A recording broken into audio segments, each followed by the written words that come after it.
moonlight, and letting go. It begins with a breath, a small, quiet invitation to yourself to be here now.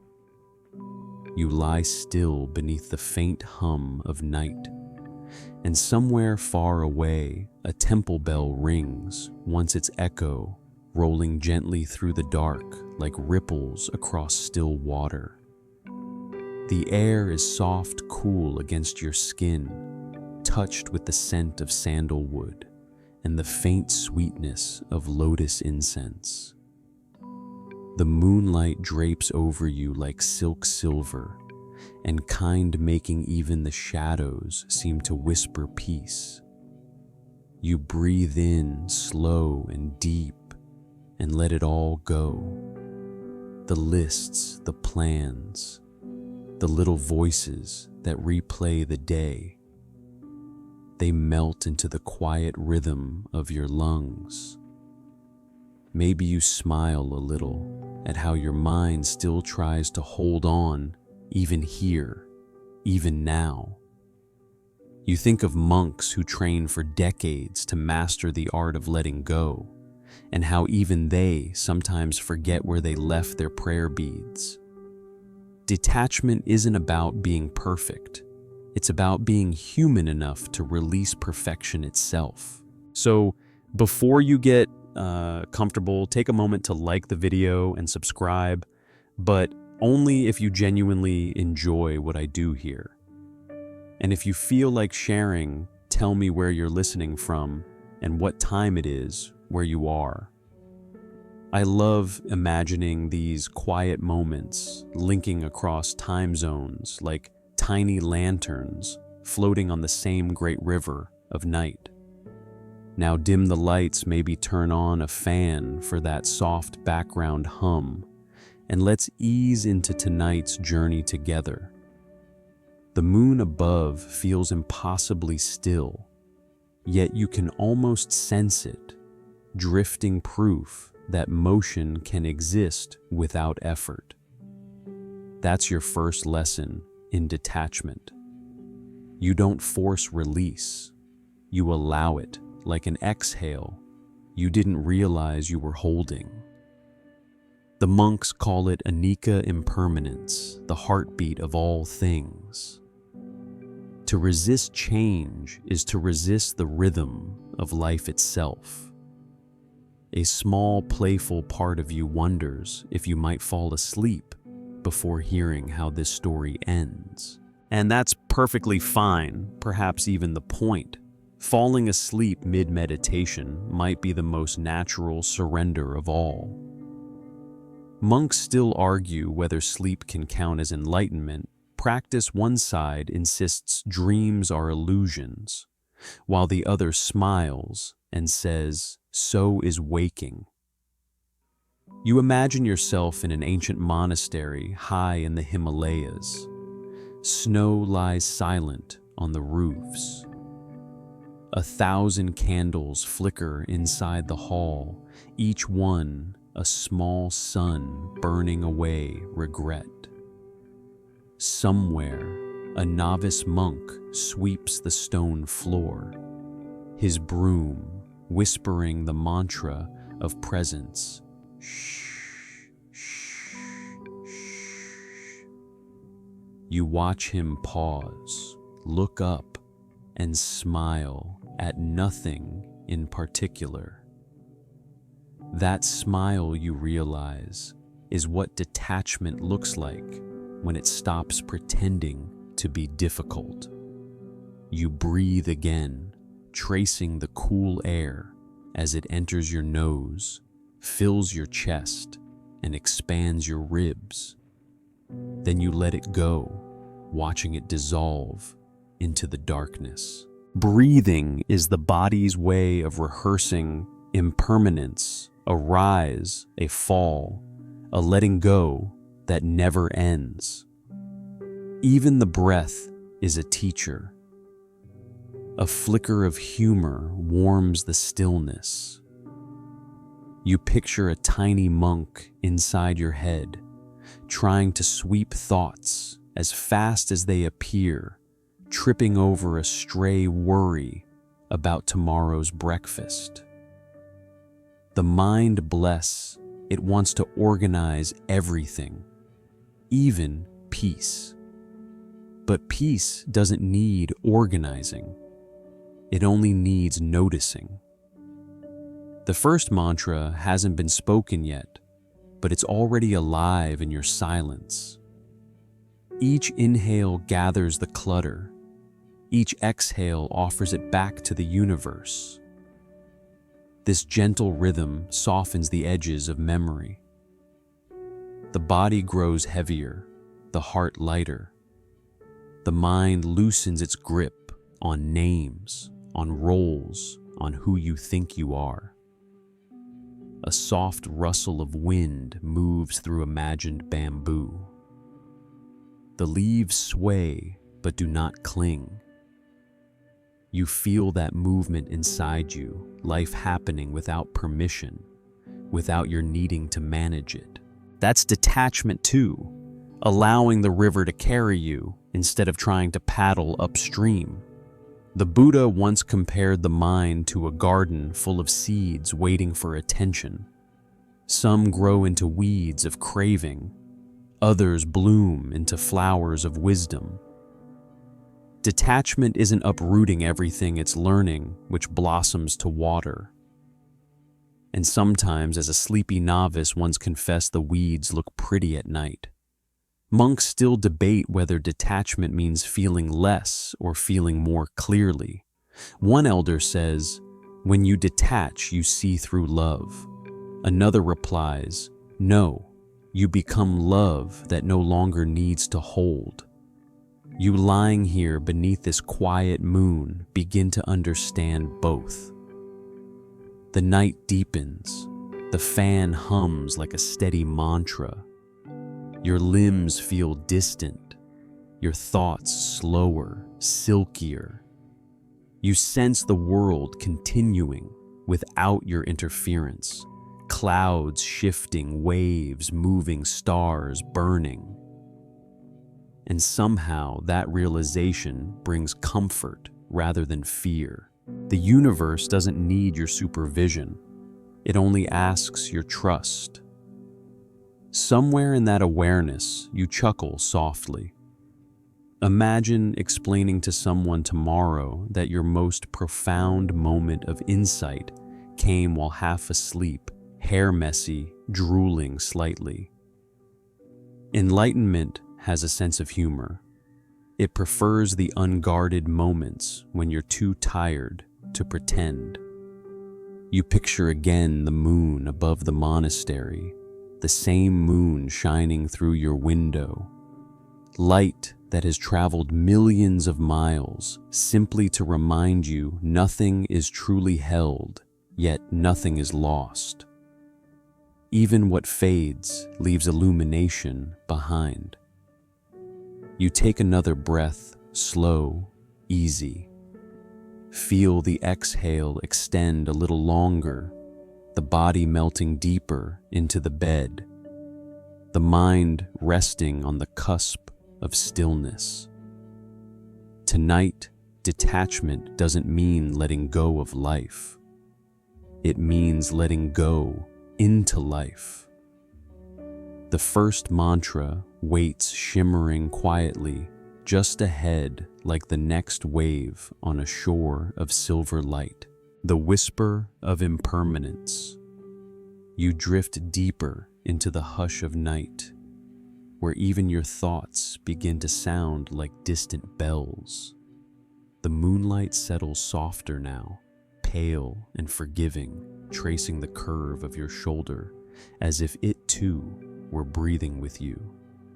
And in that breath, the first mantra rises, not spoken aloud, but felt in the bones. Anicca, anicca, impermanence.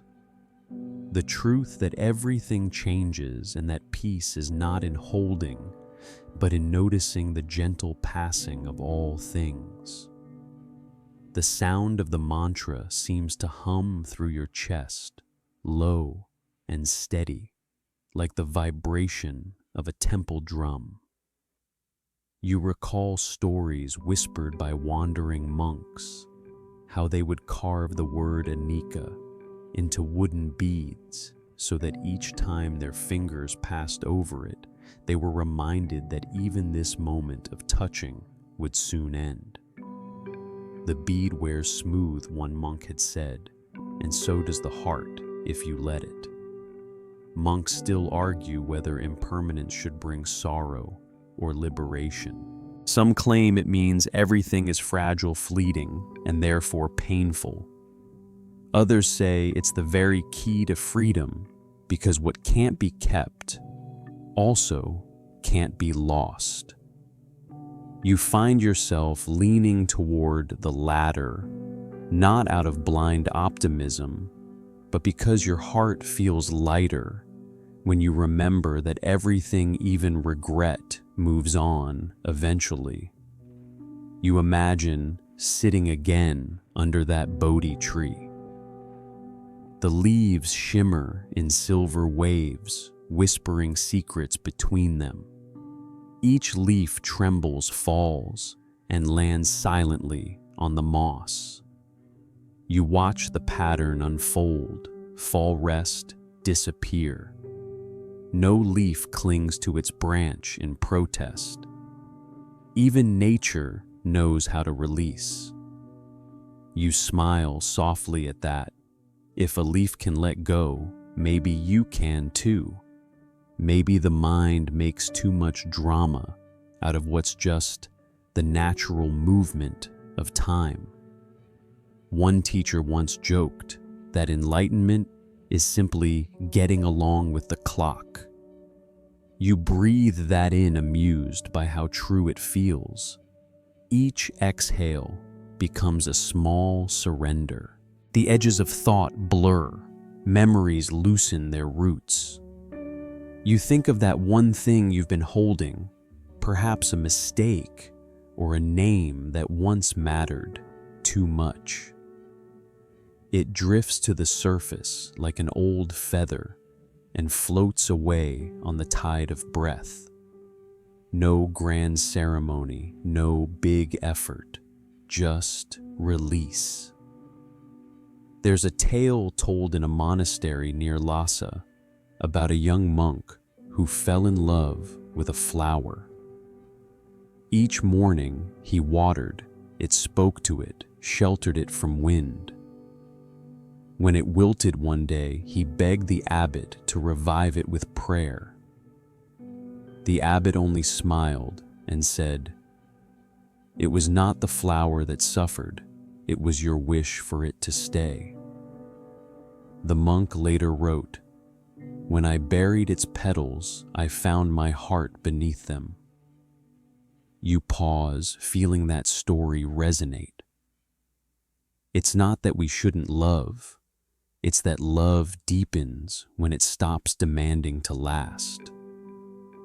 Detachment isn't cold, it's clear. It's love without clinging, joy without possession. A breeze touches your face through the open window. For a brief, wordless moment, you feel time itself moving, gentle, unstoppable, kind. Everything you've ever known is caught in that same wind. Parents, friends, lovers, every version of yourself you've been, they all pass by in slow, luminous procession. You don't chase, you simply watch. And the watching feels sacred. The moon slides behind a thin veil of cloud, then emerges again, perfectly calm about the whole thing. You can almost hear it whisper, "See, nothing lasts forever, not even shadow." You chuckle quietly. The moon, the most patient teacher of all. Your body feels a little heavier now, but not tired, more like anchored in softness. You sense each muscle letting go of the need to hold you upright. Gravity takes over, as an act of mercy. The earth beneath you offers its steady embrace, reminding you that falling is just another form of being held. You remember that in some Buddhist traditions, impermanence isn't just taught, it's performed. Monks spend days crafting intricate sand mandalas layer by layer, only to sweep them away the moment they're finished. Tourists gasp, monks laugh. The beauty, they say, was never in keeping the sand together. You imagine yourself creating one tiny grains of colored sand, forming a mandala of memories, faces, dreams, and then with a breath, letting it all dissolve. It feels freeing even in thought. A little laugh escapes you as you picture your own mind as a sand mandala. There goes my to-do list, you think, as a gust of imaginary wind scatters it into the stars. You wonder if impermanence could be humanity's greatest joke. We spend our lives trying to build things that time gently erases, and somehow that's still beautiful. In the half-dream space where your awareness hovers, a soft voice, perhaps your own, whispers, "Nothing you love truly leaves. It only changes form."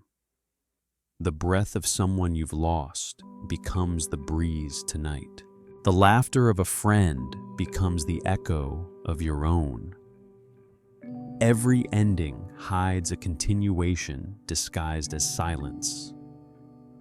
You remember again the leaf, the flower, the moon, all teachers of the same lesson, patient and kind.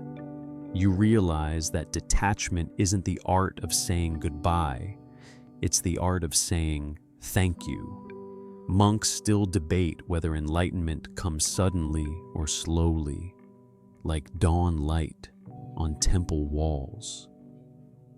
But right now, lying in stillness, you decide it doesn't matter. The point isn't when you awaken, it's that you're willing to. Another breath flows in deep and cool, filling the space behind your ribs. The exhale drifts out warm and slow. You sense impermanence in the rhythm of each cycle creation. Release creation again. The mantra hums with your pulse now. Anicca. Anicca. Everything moves. Everything changes. And in that movement, everything belongs. Your mind grows quieter, like the temple courtyard after evening chanting, when even the crickets seem to meditate. The last candle flickers low, but you don't rush to replace it. You let it fade naturally, watching how darkness holds light without argument. You smile one last time before the next section of your journey, softly, sleepily, like someone who's finally stopped negotiating with time, holding the unholdable. The night deepens, and the hush between your breaths feels endless, like a sky with no horizon. You sense that quiet wisdom of Anicca still humming faintly. But now, another truth begins to surface, the realization that much of suffering comes from trying to hold what was never meant to stay.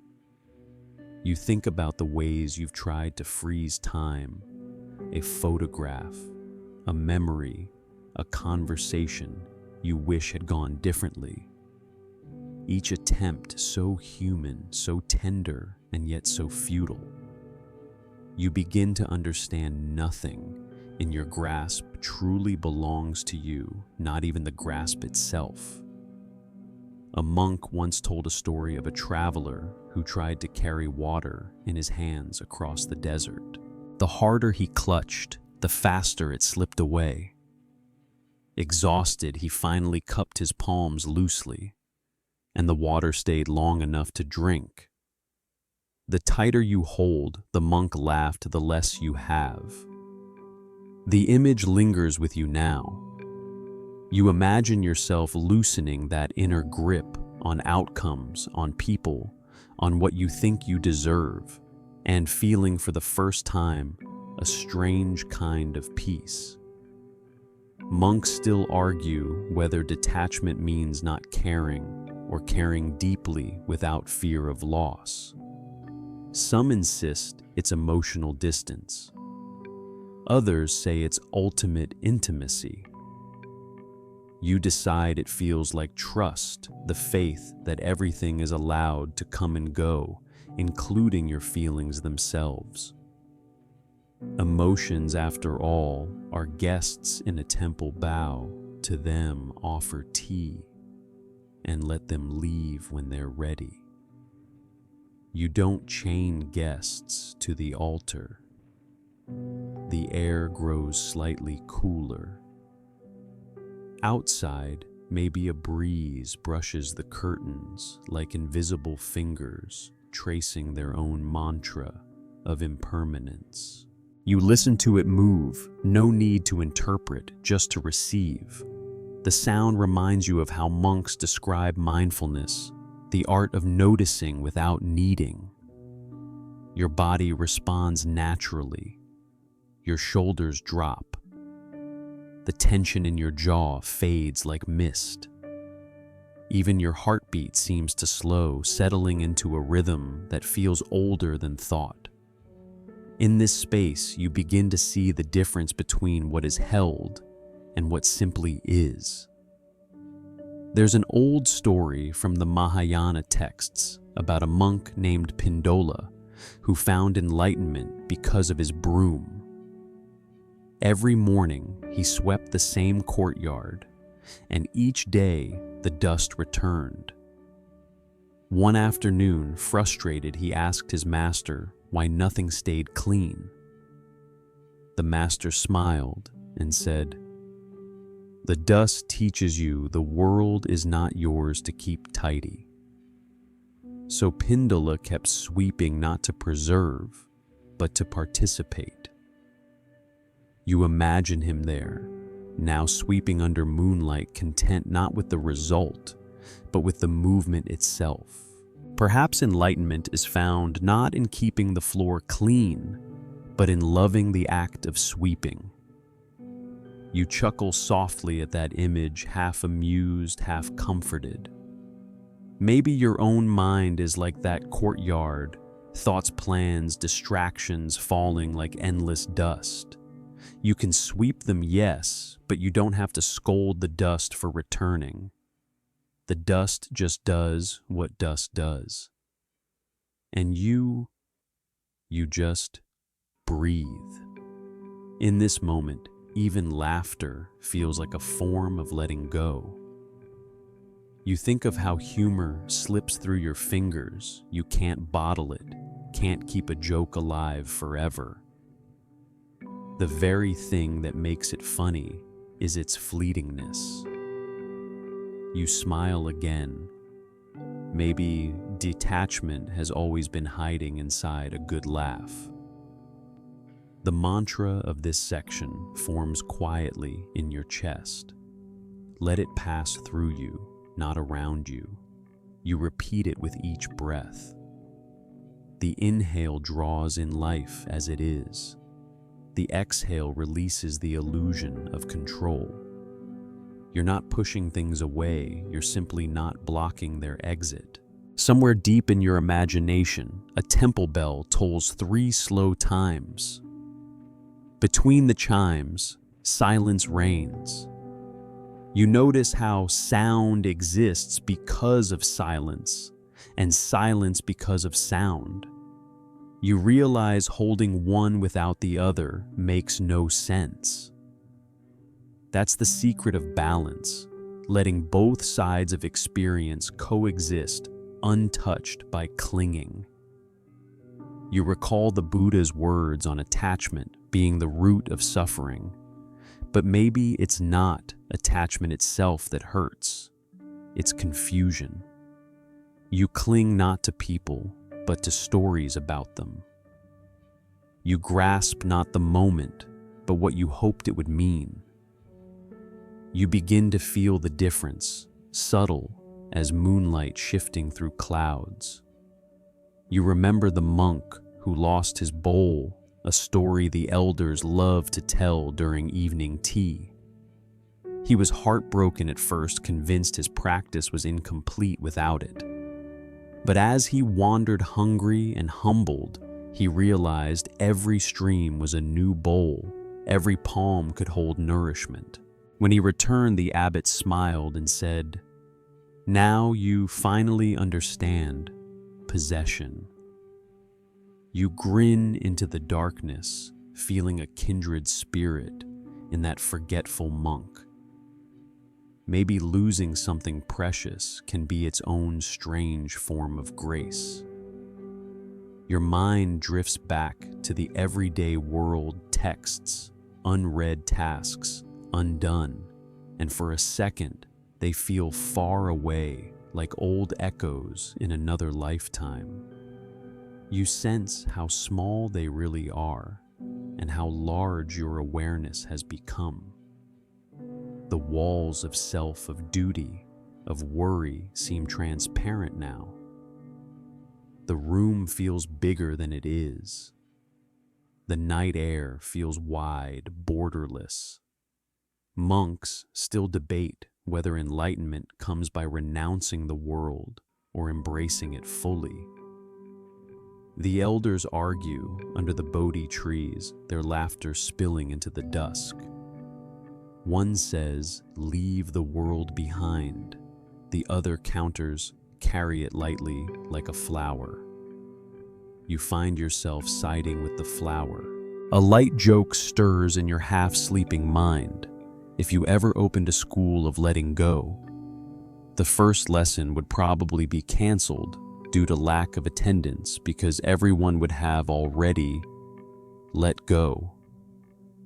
You chuckle softly again. Even laughter, you realize, can dissolve tension faster than any mantra. Joy is the mind's way of unclenching. You feel your body growing warmer, now comfort blooming under your skin. There's no need to prove or perform anything. The universe is already unfolding perfectly without your interference. You breathe in, breathe out. The world breathes with you. Letting go no longer feels like losing. It feels like remembering that you were never separate to begin with. You can't hold the unholdable, but you can float with it gently, like a leaf on a current that knows its own way home. Mantra of still water. The night around you ripples with a quiet so deep it feels like velvet on your skin. You've loosened your grip on the world, and now in this moment, the next mantra arises from that stillness. Shamatha, the practice of calm abiding. It doesn't demand you to silence the mind, only to sit beside it, as if by a lake at dawn, watching ripples fade until the surface becomes a mirror. You are both the watcher and the reflection. The air feels thicker, now slower, as though time itself has inhaled and forgotten to exhale. You let your own breath fall into rhythm with that cosmic pause. The inhale lifts like a tide. The exhale settles like silt returning to the riverbed. This is the mantra's rhythm, effortless calm, born not from control, but from surrender. There's a story of a monk who tried to force stillness by sitting so rigidly that even his eyelids trembled from effort. The abbot found him and whispered, "You look peaceful, but your mind is hosting a riot." The monk sighed. "Then how do I make it stop?" The abbot chuckled. "Stop trying to stop it." They say that night, the monk fell asleep mid-meditation, snoring softly through enlightenment. You can't help but smile. Maybe that's why even Buddha statues look amused. They know how ridiculous our seriousness can be. Monks still argue whether true shamatha means the absence of thought or the presence of awareness. The younger ones vote for emptiness, the elders for spaciousness. You decide both are right, like water and the bowl that holds it. Stillness isn't a lack of movement. It's movement without resistance. It's water flowing so smoothly, it appears motionless. You imagine yourself sitting by that serene lake. The moon hovers low, its reflection perfectly round, unbroken. Then a fish rises its mouth, kissing the surface, sending gentle circles outward. The reflection wavers for a heartbeat and then returns. The beauty isn't in the perfection of the stillness, but in its resilience. Disturbance comes, and stillness knows how to return. That's your new lesson. Peace doesn't avoid disturbance. It absorbs it and becomes whole again. Your breath deepens. The air entering your lungs feels cool, clean, and deliberate. You imagine it as that same lake water washing through you, clearing the sediment of noise and thought. When you exhale, the water carries away what's heavy expectations, names, memories that no longer fit. The lake inside you brightens. The Buddha once said that the mind, when calm, reflects truth as clearly as water undisturbed. But if the surface is agitated by craving or fear, the reflection shatters into confusion. You smile softly. Your mind has been a storm more than once. But tonight, the storm seems tired. Even worry deserves to rest sometimes. Somewhere in the temple courtyard of your imagination, a monk slowly pours tea. The steam curls upward in delicate ribbons. He waits before sipping, watching the swirls fade. This, he says to no one in particular, is meditation. You find comfort in that simple scene, the ordinariness of mindfulness. It's not about chanting on mountaintops. It's about watching tea cool without impatience. A light laugh rises in your chest. You picture your own modern life, email screens, to-do lists, all those digital ripples on your mental lake. You joke quietly to yourself, if enlightenment had Wi-Fi, I'd have reached nirvana by now. The humor softens the edges of your thoughts. Even the monks would approve. They too find jokes in the silence of the monastery. One elder used to place a sign above his meditation cushion that read, "Gone enlightening, back in 30 minutes." The night air hums gently with your breath. You start to feel like the still water itself, clear, weightless, quietly alive. Thoughts drift through fragments of conversations, small worries about tomorrow. They touch the surface and pass, leaving only faint ripples that fade almost immediately. You realize you don't need to banish thoughts. You just need to let them finish their ripples. Monks still debate whether the goal of meditation is to empty the mind or to fill it with compassion. You think maybe they're both describing the same space emptiness that's so vast it becomes love. You feel that tenderness now, unforced and effortless, like warmth radiating from your heart, outward touching every cell, every sound in the room. A memory appears standing by a pond as a child tossing pebbles just to watch the circles widen. You smile, remembering how fascinating it was to see the water respond so gracefully to intrusion. Maybe you've always known what shamatha means. Stillness was never foreign. It was your first language before words. As you rest in that awareness, the quiet becomes textured.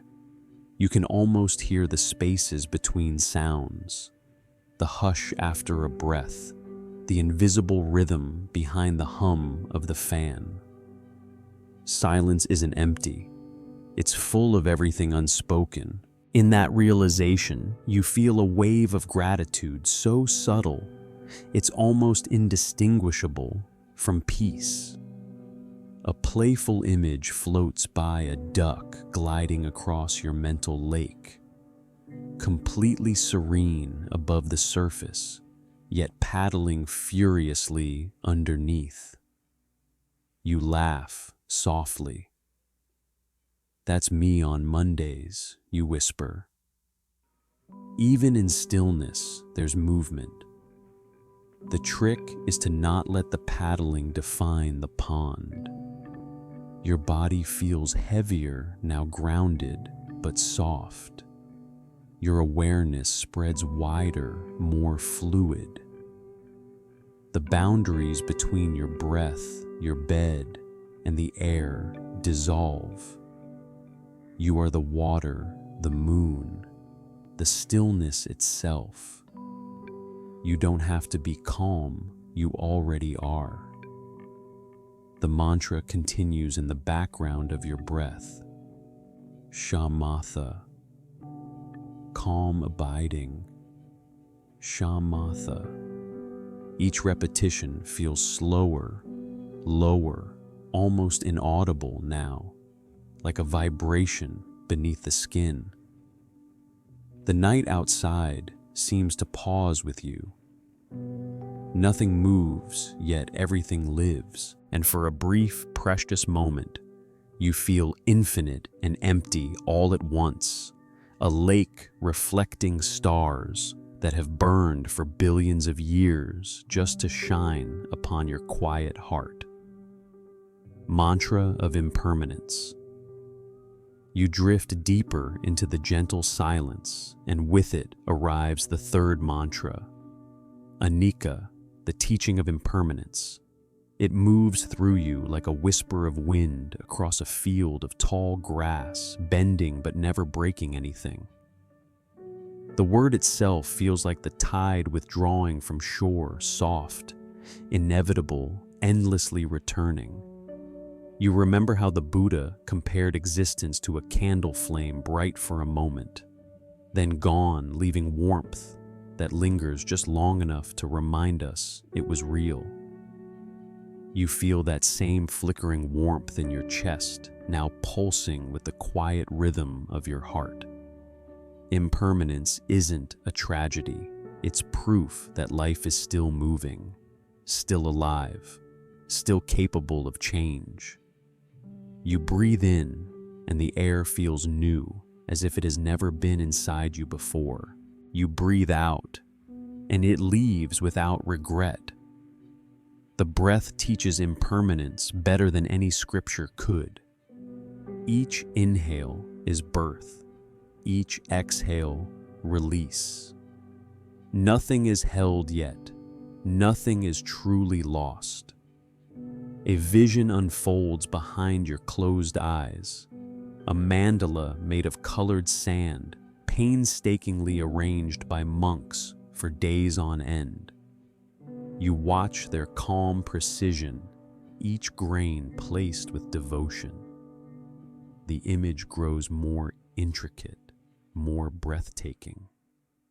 But when the final grain is set, The eldest monk stands, smiles, and sweeps it all away with a single stroke of his hand.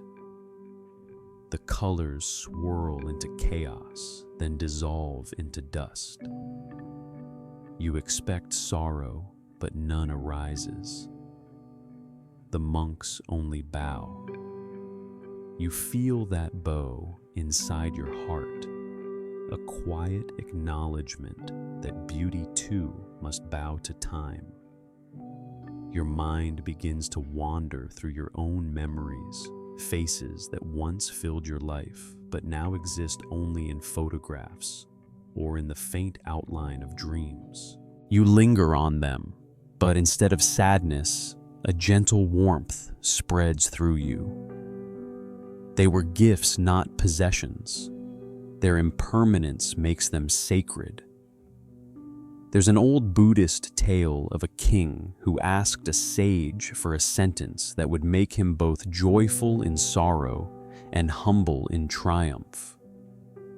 The sage wrote, "This too shall pass." The king frowned at first, but later, as he watched his empire change, friends lost new lives, born moments of glory followed by stillness, he understood. You too feel the quiet truth of that line now. This too shall pass. Every joy, every ache, every sleepless night, every tender breath of love, all flowing, never fixed. You turn inward, noticing how even your body changes from moment to moment. Cells die and renew. The pulse shifts with emotion. Your skin cools, then warms again. You are not the same person who began this meditation, not even the same one who took the last breath. You are a river, pretending to be a stone, just for a while. The wind outside the temple of your imagination begins to rise. You can hear it in your mind, branches swaying, leaves dancing, the sound of change made visible. A monk steps outside and watches the falling leaves. Another joins him and says, "So much loss." The first smiles and replies, "So much letting go." They both laugh softly, like wind chimes moved by invisible hands. You feel that laughter echo inside you, light and free. Maybe impermanence isn't about losing things. It's about not clinging so hard that you miss the dance of their departure. Every ending, after all, is only a space where something new can enter. You imagine standing by a mountain stream. Water rushes past your feet, cold, clear, unstoppable. You reach down and try to hold some in your hands, but it slips away no matter how tightly you grasp. Then you open your palms and let the current flow freely between your fingers. The sensation changes completely. It's no longer slipping away. It's simply passing through. That's the difference between attachment and acceptance. You whisper softly, "I allow things to pass through me." The words don't feel like surrender. They feel like wisdom. Every exhale reinforces them. You can feel the tightness in your chest unwind like knots being loosened one by one. The river keeps flowing, but now you're flowing with it. The night sky above your imagined temple shifts. Clouds drift, stars appear, disappear, return. Even the constellations are temporary stories written on moving lights. Yet their impermanence doesn't make them less beautiful. it makes them more. You realize now that permanence was never the goal. Presence is. Somewhere deep inside you begin to feel a tenderness toward all fleeting things. The sound of rain, the warmth of a cup in your hands, the brief smile of a stranger. These are the tiny prayers of impermanence, the reminders that every second is sacred because it cannot be repeated. You remember the moment your eyes first opened to the world this morning. The faint light, the sound of breath, the awareness of being alive. You didn't think about how precious it was. But now, under this mantra, you do. You whisper, "Thank you not to anyone in particular, but to the act of existence itself." Gratitude becomes your meditation. The mantra continues soft as wind between leaves. Anicca, impermanence. Anicca. The repetition feels like waves smoothing the rough edges of thought. You can sense your heart sinking with that rhythm, each beat a quiet acceptance. Impermanence isn't an enemy. It's the truest form of compassion. Because nothing lasts, everything matters. Because you will lose, you learn to love. Because time will take you learn to give. You breathe once more, fully aware that this breath right now has never happened before and will never happen again. And somehow, that makes it infinitely precious. You rest in that understanding, not needing to grasp or analyze, just breathing, just letting each moment drift into the next like petals carried downstream. The mantra lingers in the air. Anicca, this too shall pass. Anicca, and as your awareness deepens, even the sound of those words begins to fade, leaving behind a silence that feels like eternity itself smiling. Mantra of compassion. The stillness deepens, but within that stillness, warmth begins to rise, a soft glowing ember of kindness that seems to bloom right in the center of your chest. You breathe into it, and it expands like dawn spilling light across a quiet valley. This is the next mantra, Karuna compassion, the art of holding the world gently in your heart even when it trembles. You can feel it begin as something personal, the wish for your own peace. Not the selfish kind of comfort, but the deep, steady wish to be free from pain so you can stop passing it on to others. Like a candle lighting another candle flame, shared, not stolen. You remember an old story told in temple courtyards. A monk walking through a village was spat on by a man who despised the robes he wore. The monk didn't react. He simply bowed and continued on. The villagers, angry on his behalf, demanded to know why he didn't retaliate. The monk smiled softly and said, "If someone offers you a gift and you do not take it, to whom does it belong? That's compassion, not the weakness of turning away, but the strength of refusing to multiply pain." You feel that strength now, subtle but unmistakable, like the steady hum of a distant temple bell. You let your awareness drift toward your breath again. Each inhale feels like drawing in kindness. Each exhale feels like sending that kindness outward. You imagine the air around you shimmering faintly golden with warmth. With every breath, it grows brighter, not burning, just softly glowing like sunlight through silk. You whisper to yourself, May I be free from suffering. May all beings be free from suffering. The words sound ancient and new all at once, echoing through time and space. Compassion is the heart of Buddhism, the pulse beneath every teaching. It is said that the Bodhisattva Avalokiteshvara heard the cries of the world, and instead of turning away, split into 1,000 arms, each one reaching to help.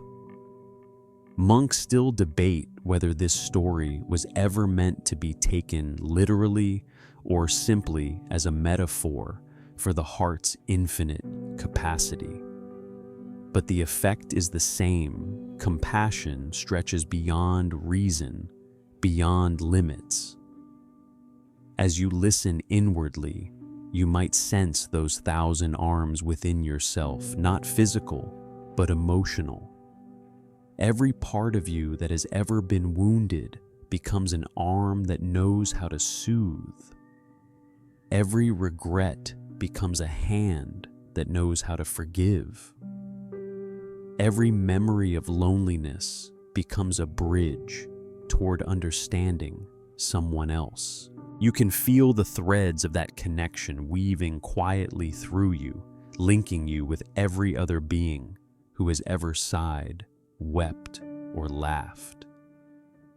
Compassion isn't about solving everyone's pain. It's about refusing to pretend you don't see it. You think of a temple kitchen at dawn, steam rising from pots of rice, monks moving silently, ladling porridge into bowls. The youngest monk, sleepy-eyed, accidentally spills a bowl across the floor. For a heartbeat, the sound of the spill echoes like thunder. Then an elder simply kneels beside him, smiling, and begins to clean wordlessly without scolding. Soon, everyone joins in. Within minutes, laughter replaces tension. The mistake becomes a moment of shared humanity. You smile at the image because you've seen that scene in your own life, haven't you? The spilled milk, the forgotten word, the misstep that turns into laughter when kindness takes the lead. Compassion is that pause between reaction and understanding the breath that saves us from saying what cannot be unsaid. You rest in that awareness for a moment, breathing, listening. A soft hum vibrates in your throat, a quiet Om Mani Padme Hum, the mantra of compassion itself. Each syllable rolls through you like a wave of peace, washing the edges of your thoughts smooth. Somewhere in the distance of your imagination, temple bells sound again deep and low. They don't ask for attention. They invite it. You imagine monks walking slowly around the courtyard, offering incense to statues that represent not perfection, but the ideal of an open heart. You join them in spirit, placing your palms together, offering your breath as incense. And then the quirky part that always makes you smile, you remember a tiny legend, a mischievous temple cat that used to sneak into meditation halls during chanting, curling up right on the abbot's cushion. Rather than shoo it away, the monks would simply make space. They said the cat was training for its next life. You can't help but laugh softly, because that's compassion too, making space even for the unexpected. You breathe in again, imagining your compassion extending outward in widening circles to those you love, to those you find difficult, even to those you've never met. You picture them all sleeping peacefully free from fear, wrapped in the same warmth you feel now. You might remember someone who once hurt you. Their face drifts into view. You don't have to forgive them yet, just notice that they too suffer. Notice how holding anger tight burns your own hand first. Then little by little, loosen your grip. You whisper, "May you find peace." Even if they never hear it, the words heal something inside you. The night air grows cooler in your imagination. Crickets sing, the scent of sandalwood lingers. You picture the world bathed in a gentle golden light, from the highest mountains to the smallest homes, all connected by breath, by the silent wish that all beings be free.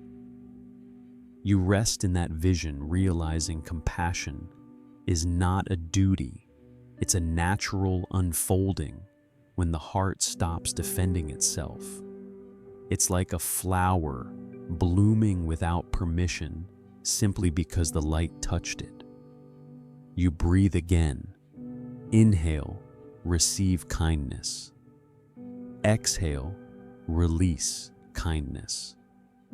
You realize that every breath since the beginning of this meditation has been training you for this: to give without depletion, to love without ownership.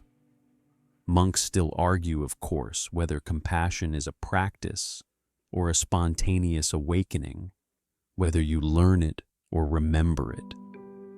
But as you lie here half dreaming, it doesn't matter. You're living it now. The boundary between self and other has softened. The breath moves easily. A final whisper rises inside you, clear and simple. I am here to ease the world's ache, even if only by breathing gently.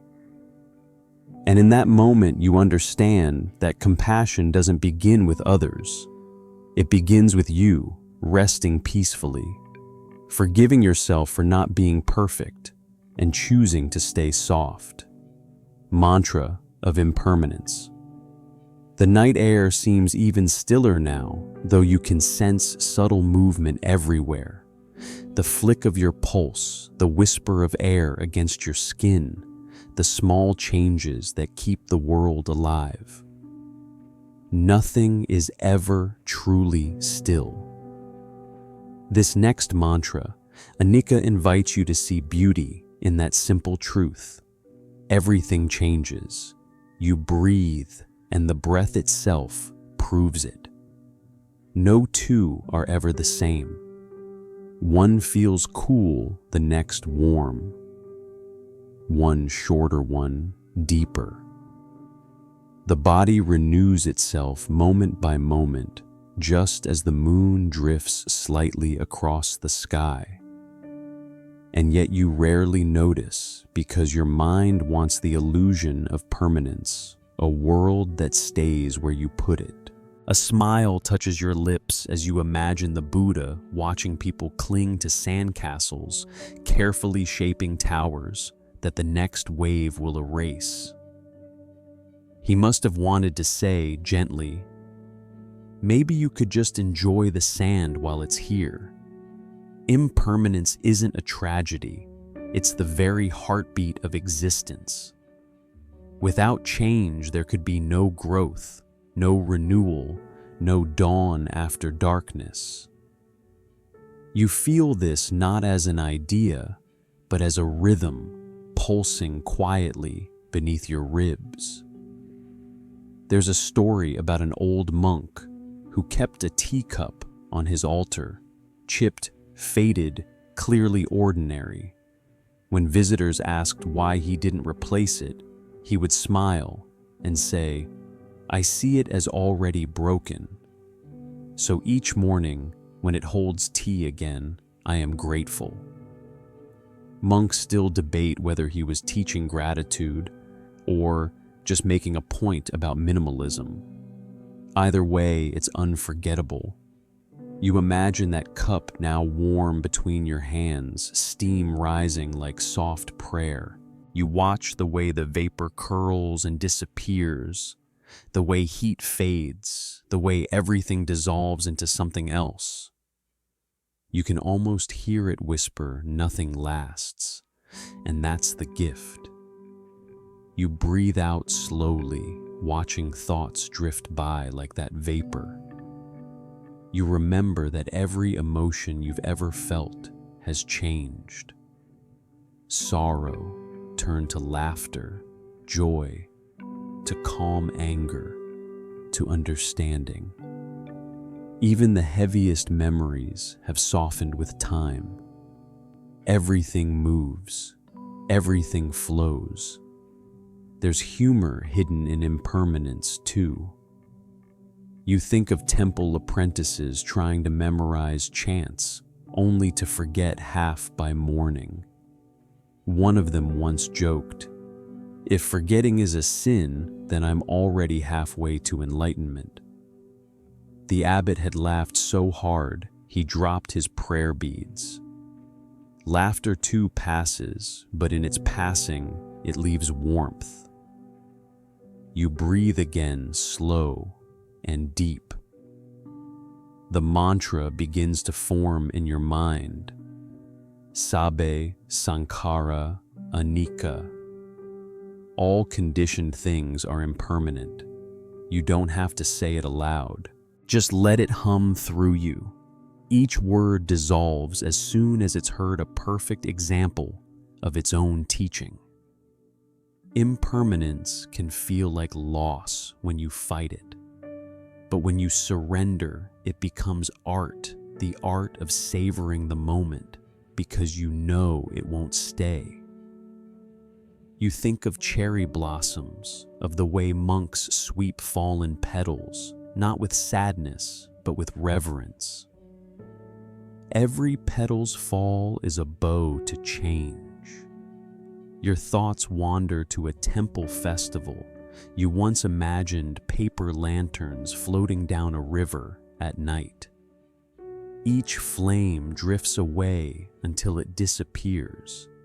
But for a few shining seconds, the water looks like stars. You realize that's all any life is. A brief light on a flowing river. And somehow, that's enough. Monks still argue whether impermanence should bring sorrow or serenity. Some say awareness of change makes you value the now. Others claim it's a path to transcend the need to value anything at all. You breathe and decide it doesn't matter, because right now you're here, and that's all reality ever asks of you. You can feel your body loosening again. Muscles soften, thoughts blur. Even your sense of self begins to shift, not vanish, but widen like the sky after rain. You realize you've been changing all along in tiny, invisible ways. The version of you that began this meditation has already faded into memory. The candle of awareness flickers steady, but never still. You sense your heartbeat, the faint rhythm of life, reminding you that every pulse is new. The cells in your skin renew the air you exhale, becomes part of the night's breath. You're not separate from change. You are change unfolding. A quiet joy rises from that thought. The fear of endings melts into gratitude for beginnings. You remember how clouds shift shapes endlessly, never the same, always beautiful. Maybe that's what the soul does too. Maybe impermanence isn't the enemy of eternity. Maybe it's the doorway. And then you recall a tiny temple anecdote. A young novice once asked his teacher, "Master, will the world ever end?" The teacher pointed to a droplet of rain sliding down a leaf and said, "It already has, and yet look, it keeps beginning." The boy frowned, confused, and the master laughed until his tea spilled. There, he said, even that will dry. You smile softly, feeling the truth of it. Everything breaks, everything mends. Every goodbye is just an opening for something else to arrive. The moon itself is fading into the next phase, not gone, only different. As your body drifts closer to rest, impermanence stops being an idea. It becomes the gentle rhythm of your breath, the slow dimming of thoughts, the comfort of knowing that even this night will pass, and another will come. You whisper to yourself, I let change carry me. And with that you feel lighter, freer, like the vapor above a cup, like a lantern on water, like a soul that finally stopped trying to stand still. Mantra of the empty cup. The night feels softer now, quieter than before, as if even the air has decided to rest. You breathe slow and deep and picture a simple clay cup resting on a low wooden table. It's empty, yet somehow complete. This is the next mantra, Shunyata, the wisdom of emptiness. The monks say that to understand emptiness is to see the world without clinging, to realize that form and void dance together like moonlight and shadow. You can't have one without the other. The cup is only useful because of the space inside it. And you, your life, your heart, are useful because of the space inside you too. You remember a story from an old Zen monastery. A scholar visited a master to learn about enlightenment. The master poured him tea, filling the cup until it overflowed, spilling hot liquid across the table. The scholar protested, "It's full, no more can go in." The master smiled gently and said, "Like this cup, your mind is full. How can I show you truth unless you first empty it?" You smile because you've been that scholar. Everyone has. Minds overflowing with plans, memories, and tiny to-do lists that sneak into meditation like uninvited guests. And yet here you are, quietly pouring yourself out one breath at a time. You feel that emptying begin, subtle at first, like water draining from a shallow bowl. Thoughts trickle away. The surface of your mind grows still. You notice how silence isn't the absence of sound, but the presence of space. The mantra of the empty cup is not about nothingness. It's about possibility. An empty cup can hold anything, tea, rainwater, moonlight, even the reflection of the stars. You feel that same openness spreading through you, a gentle clearing out of cluttered corners.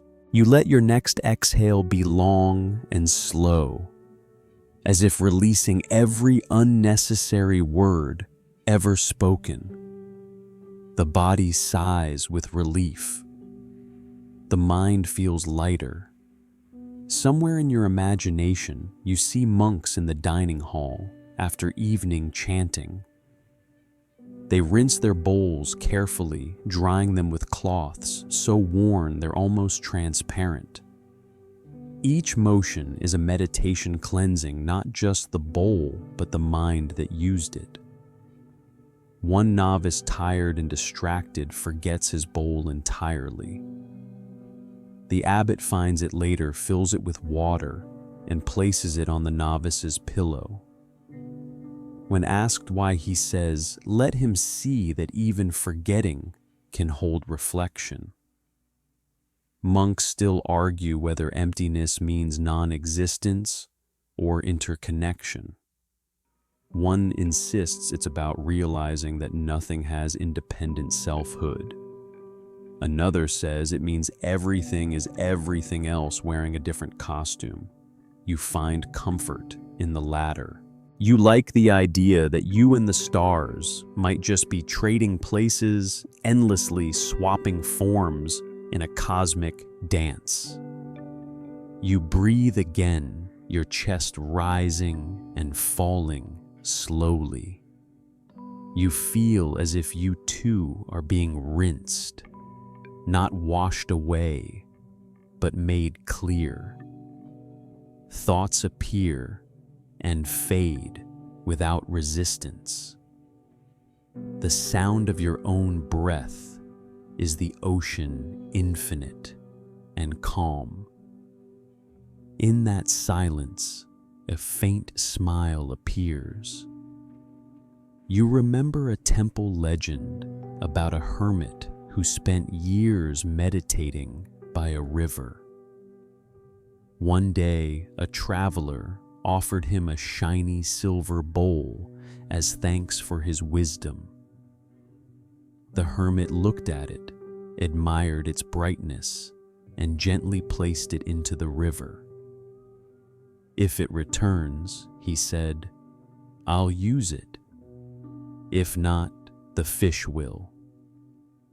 The bowl was never seen again, but locals swore the river sparkled brighter after that day. You laugh softly, wondering if that story's true. Probably not. But maybe truth doesn't depend on facts. Maybe its purpose is to empty you of certainty, so something deeper can flow in. Your awareness drifts to your own thoughts. Each one rises, then dissolves. A memory, a plan, a fleeting feeling, all bubbles in the still pond of your mind. You watch them burst and vanish, leaving only clear water behind.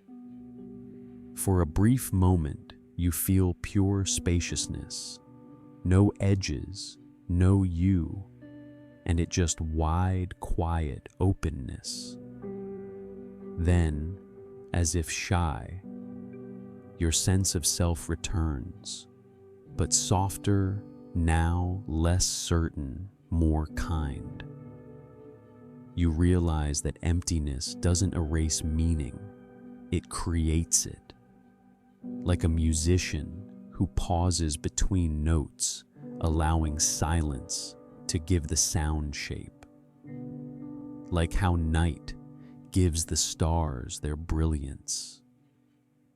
Without space, even love would suffocate. A flicker of humor breaks the calm, the image of a monk trying to empty his mind so forcefully that he ends up chanting empty, empty, empty until he falls asleep, snoring. The abbot later says he achieved it, though not as intended. You smile, reminded that even the pursuit of emptiness can be full of laughter. You let that laughter echo softly inside. It feels like air moving through a wide hall, resonant, alive. Your body grows heavier, your breath slows. You can almost feel the invisible cup of your mind resting lightly within you, clear open, waiting for nothing, holding everything. You whisper to yourself, "I am the space where peace pours in." And as you sink deeper towards stillness, you begin to understand why the monks speak of emptiness, not as loss, but as freedom. Freedom from needing the world to stay one way. Freedom from needing yourself to stay one way. Freedom to simply be vast and uncontained. You breathe again, the sound quiet as moonlight falling on water. the cup within you overflows, not with thought, but with calm. Mantra of patience. The air seems to slow with you now. Every breath feels like it takes an entire lifetime to travel from your lungs to the stars. You rest in that rhythm, long, unhurried, ancient. This is the next mantra, Kshanti patience. The gentle art of not pushing the river, of letting the lotus bloom in its own time. Patience doesn't come from effort. It grows from understanding that everything unfolds at the speed of truth. You can't rush dawn. You can't hurry awakening. You can only stay present enough to notice when it happens. You breathe again, and somewhere deep in memory, a small story stirs.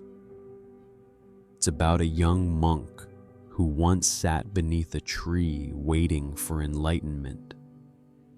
After 3 days, nothing happened. After 3 years, nothing still happened. So one morning, frustrated, he stood up and shouted at the tree. "When will I get it?" the wind answered first, gently blowing a single leaf down into his bowl. He looked at it for a long time before realizing that was the answer. You can't demand ripening, you can only allow it. Monks still argue whether that story was meant as a lesson or a joke. Either way, the result is the same. The monk laughed so hard that he forgot to be impatient, and in that instant, peace arrived. You smile because patience is like that it sneaks in when you stop waiting for it. You let your breath carry you through this moment. Feel the slowness. The stretch between inhale and exhale becomes a bridge between worlds. On one side, your old restless self. On the other, a quiet witness who knows that time isn't an enemy, but a teacher. You picture the monks during their morning chores, sweeping the courtyard, arranging stones, washing rice. None of it rushed. One monk moves so slowly, he seems half asleep. But when the abbot checks his work, it's perfect.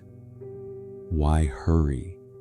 The monk says when eternity isn't going anywhere. You laugh softly, feeling the humor in it, how humans chase speed as if arrival means escape. You've done it too. Everyone has.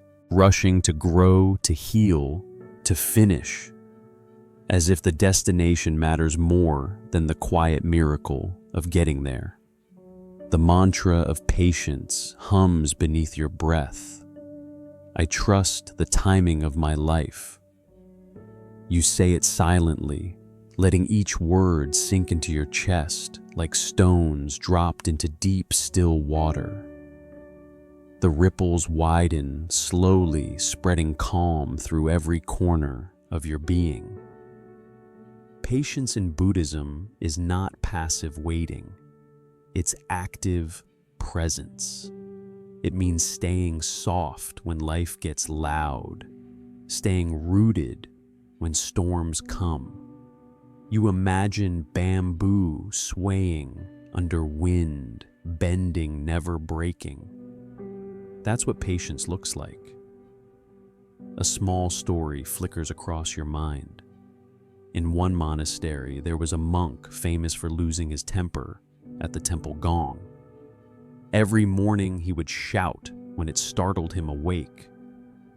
The abbot decided to help. He secretly asked another monk to ring it earlier by a few minutes each day. For a week, the angry monk woke before dawn, fuming. But one morning he woke before the gong waiting for it. When it finally rang, he smiled. "I was already awake," he said. "It can't surprise me anymore." The abbot nodded. That's patience. Meeting life before it startles you. Monks still debate whether the abbot planned that or if it was divine timing. Either way, it worked. You breathe again. You let yourself feel how long a breath can be when you stop counting. Time stretches, but it's not empty. It's full of subtle movement. The air brushing your skin, the faint hum of the world around you. The weight of your own body gently sinking into rest. Patience doesn't need proof. It doesn't need reward. It is itself the reward, the peace between cause and effect. You notice how the night unfolds at its own pace. Clouds shift lazily across the moon. The fan hums steadily. Somewhere a cricket chirps, pauses, chirps again. You realize nature has never hurried once, yet everything gets done.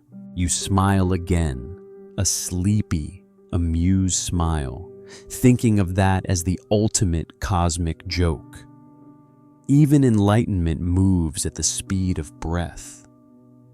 You whisper to yourself, "I am in no hurry to arrive." And the world hearing you relaxes too. Your body feels heavier now. The muscles unwind in slow motion, as if each one had been waiting for this permission to rest. Even your heartbeat seems to slow its rhythm to match the night. You're not pushing anymore. You're simply being carried. You picture time as a long golden thread stretching out ahead of you, luminous and calm. No tangles, no rush, no fear of missing anything. Every step you've ever taken has been exactly where it needed to be. Every delay, every detour, every pause, all part of the quiet choreography. You remember one last temple anecdote. A novice monk once tried to meditate all night, determined to reach enlightenment before sunrise.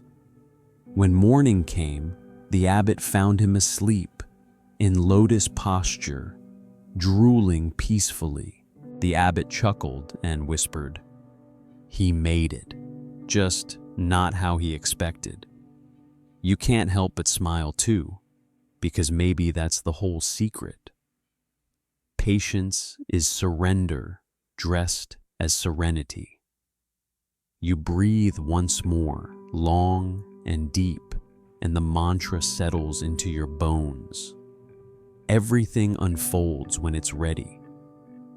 In that acceptance, you find something sweeter than control trust. You don't need to wait anymore. You're already inside the moment you thought was still coming. Mantra of loving kindness. Your breath becomes a thread of light now weaving through the quiet fabric of the night. The air feels warmer, softer, as though the entire world is leaning closer to listen.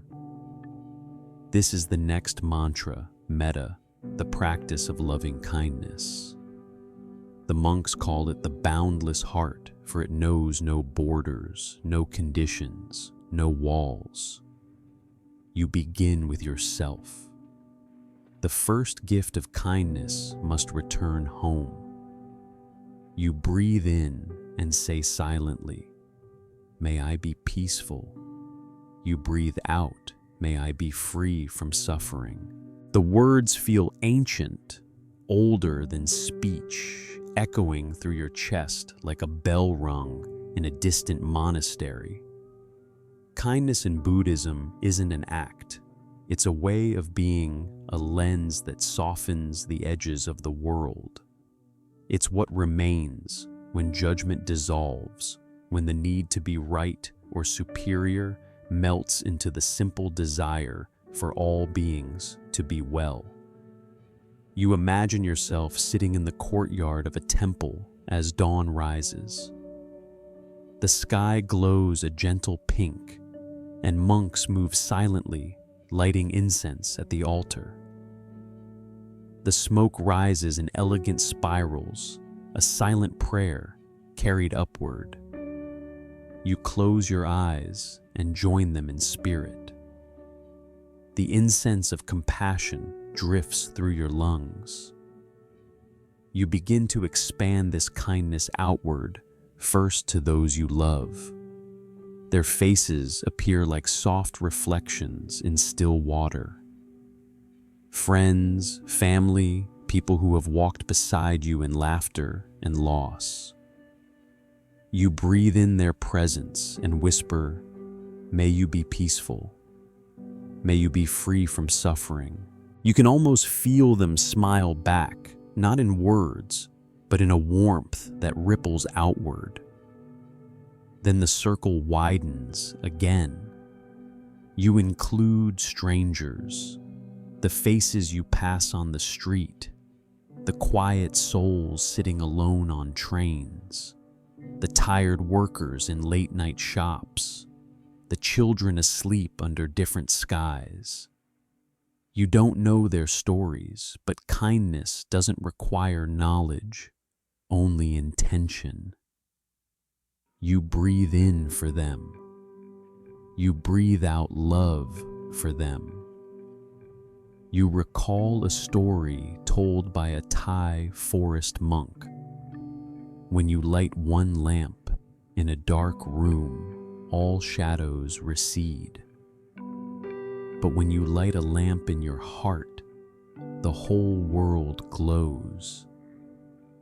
You feel that light now, not as heat, but as presence, a soft golden warmth expanding from your chest.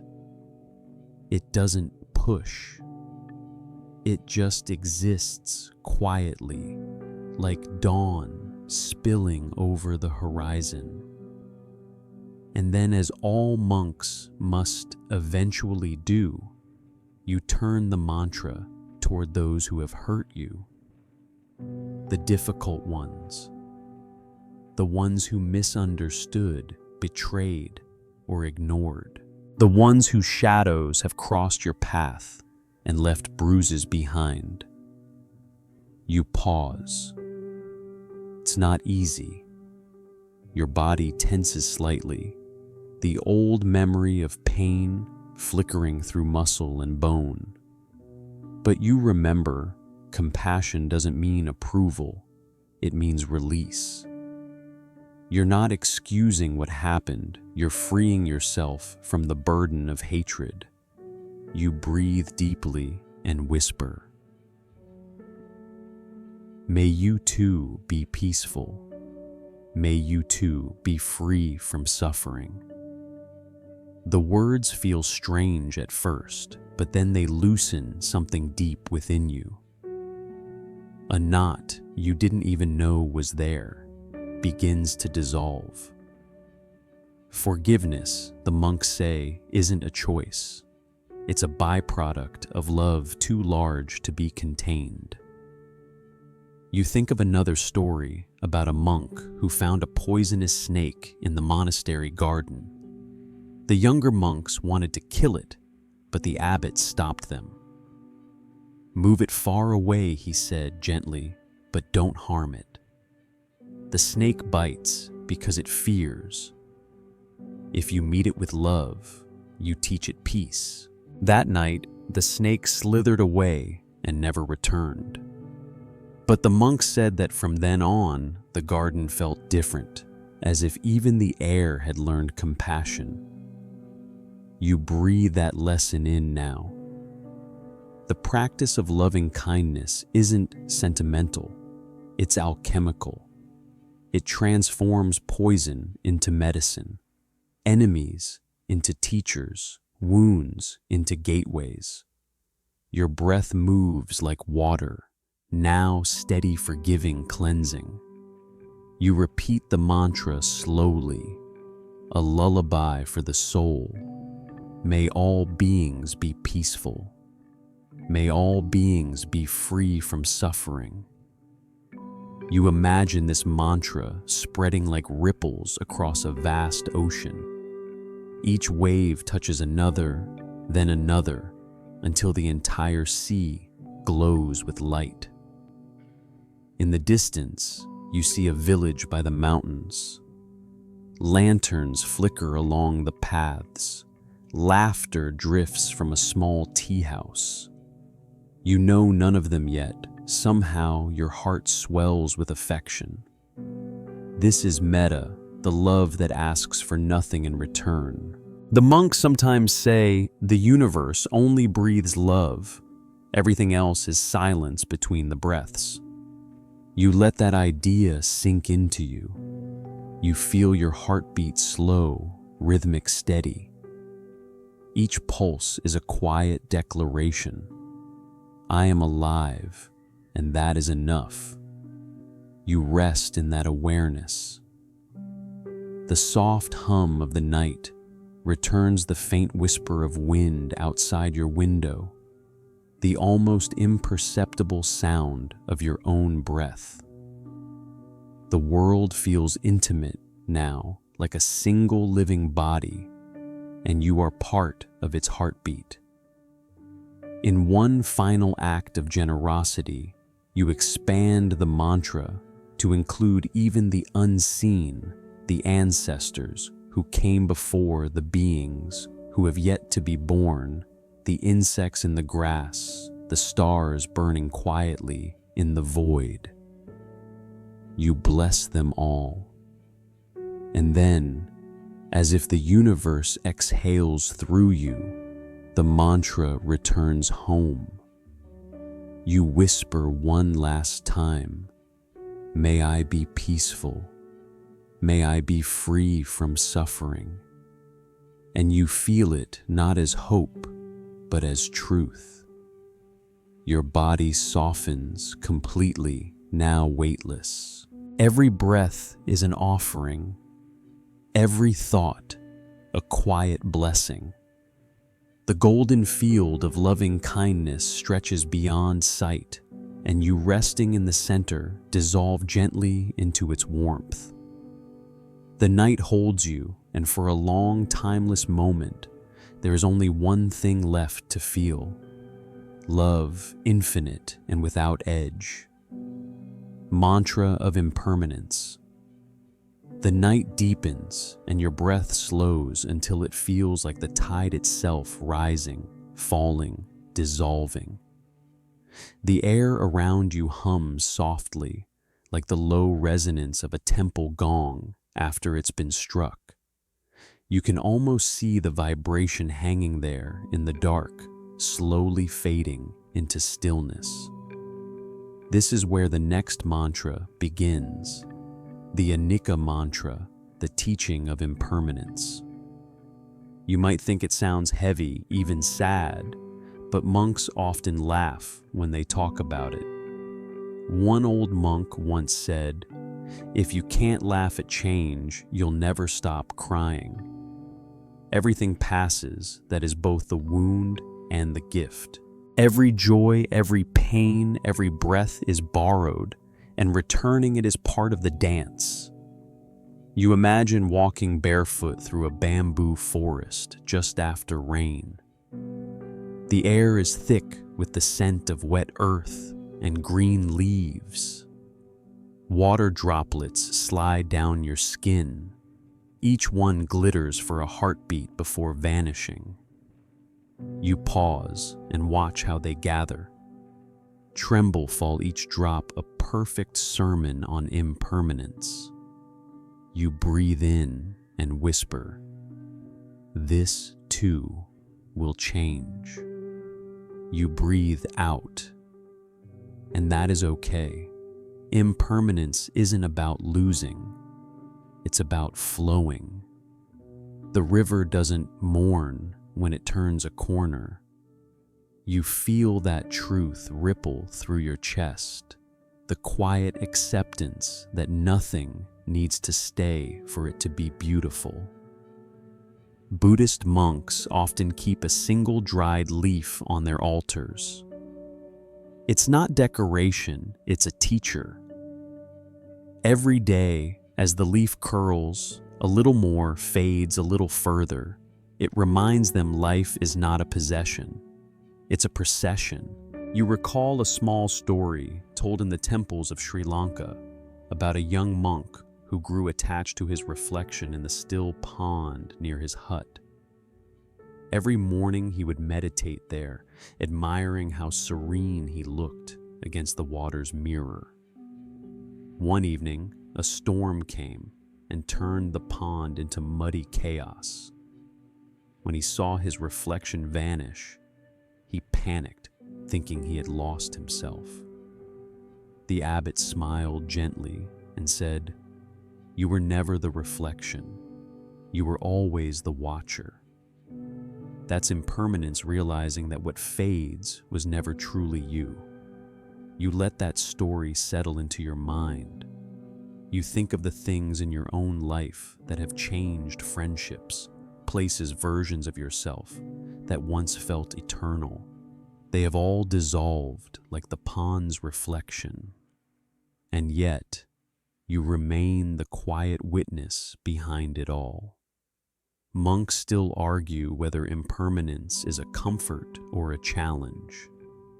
Some say it frees us, others that it reminds us of loss. Maybe both are true. Perhaps freedom and sadness are just two sides of the same leaf.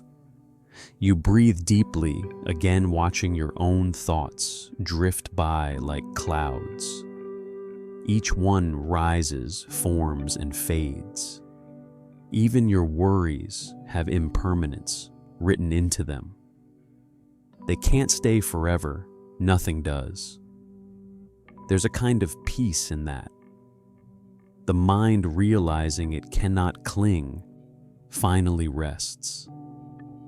You picture yourself sitting beneath a Bodhi tree, much like the one where the Buddha attained awakening. The wind moves gently through the branches. A few leaves let go, spiraling slowly down, touching the ground without resistance. You smile faintly. Let go, the leaves seem to whisper. It's time. You think of a light joke a monk once told during evening tea. If you lose your hair, your youth, and your patience, congratulations, you're halfway to enlightenment.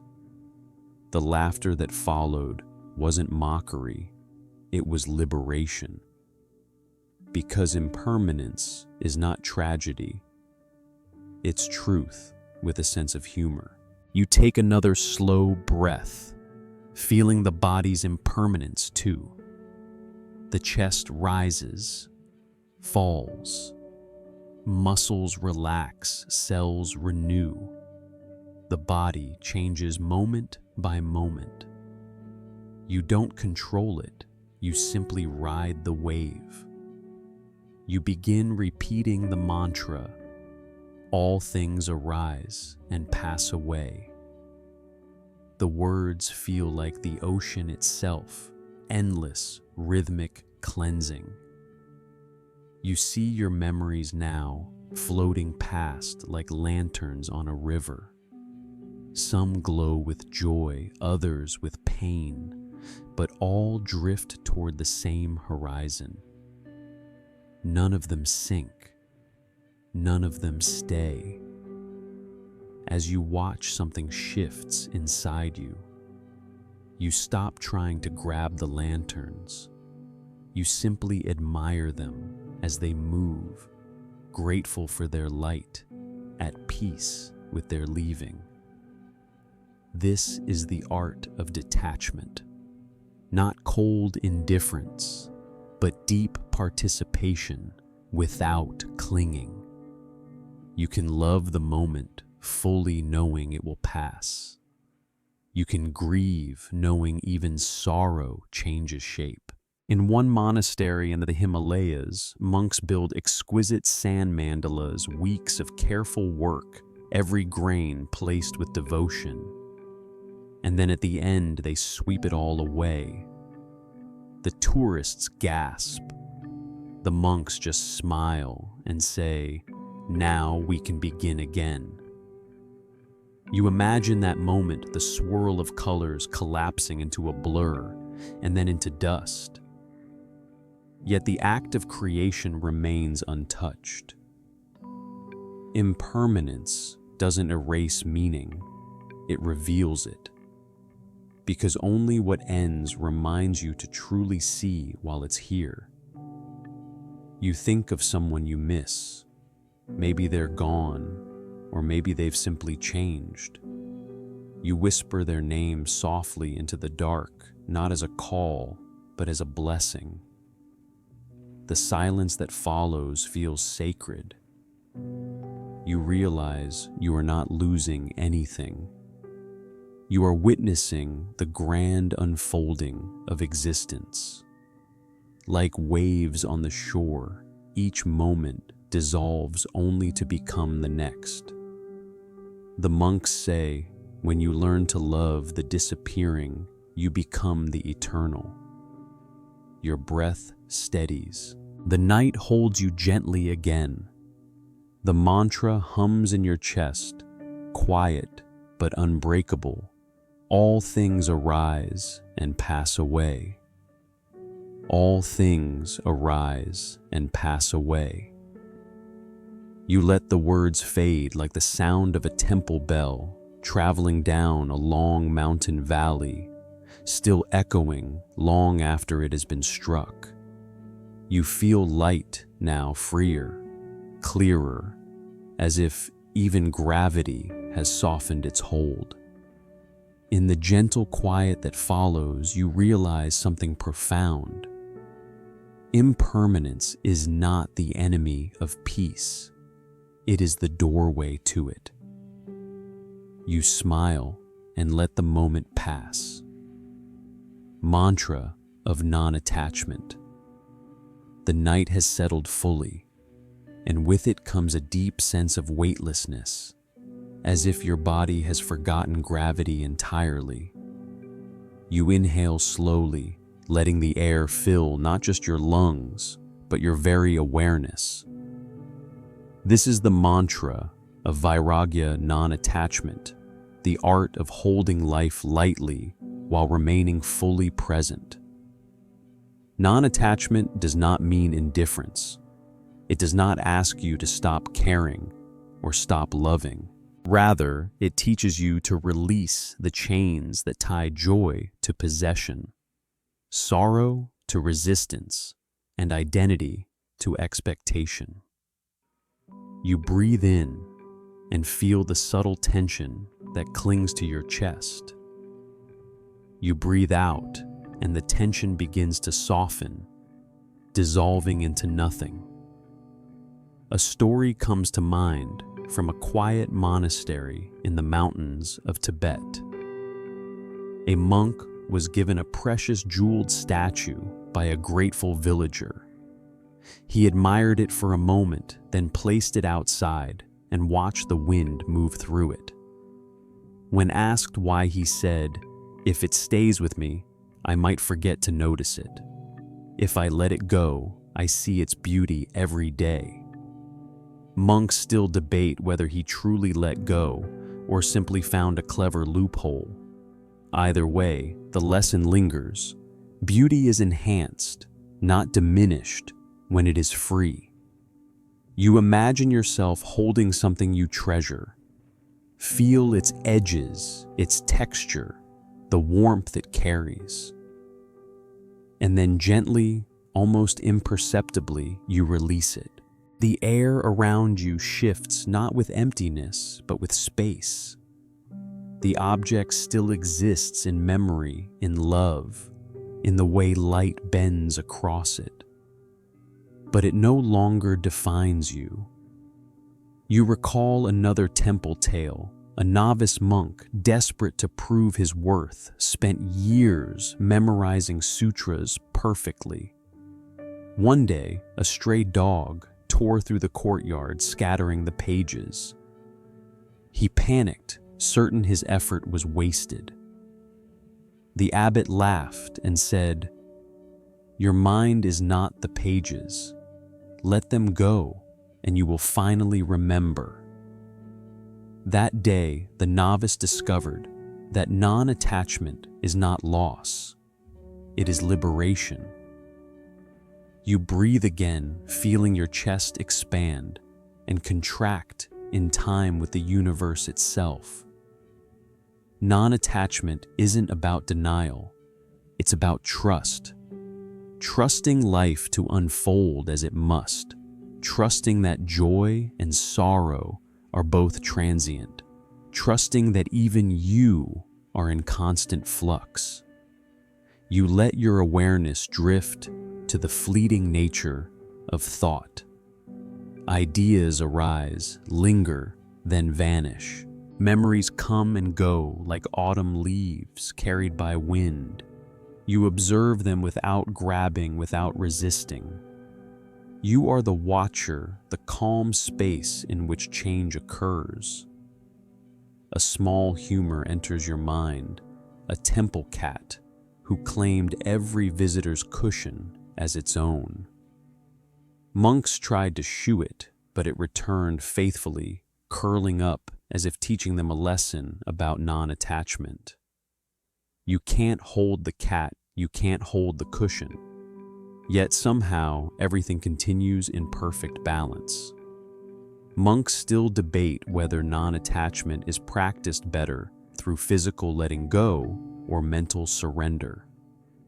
Some insist the hand must release first. Others argue the mind must loosen before the hand can. You smile, realizing both are true in different ways. Your awareness drifts further into the mantra. You begin to see that attachment is often subtle, a thought about the future, a memory from the past, the way you clutch your own identity. You visualize each attachment as a leaf caught in your palm. One by one, you let them drift away on the breeze, noticing the relief as the weight lifts. In this release, you feel a deep, quiet freedom. The heart can expand because it is no longer squeezed by possessiveness. The mind can breathe because it is no longer chained by expectation. You sense the universe as a living flow, neither yours nor separate from you, in which all moments pass and all things return. A temple legend surfaces about a monk who meditated under a waterfall for 7 days, refusing to leave, even as the water drenched him to the bone. When asked why, he smiled and said, "I hold nothing, not even my wet clothes." The disciples laughed, learning that true non-attachment can even embrace discomfort with a grin. You rest in that understanding. Non-attachment does not take, it gives.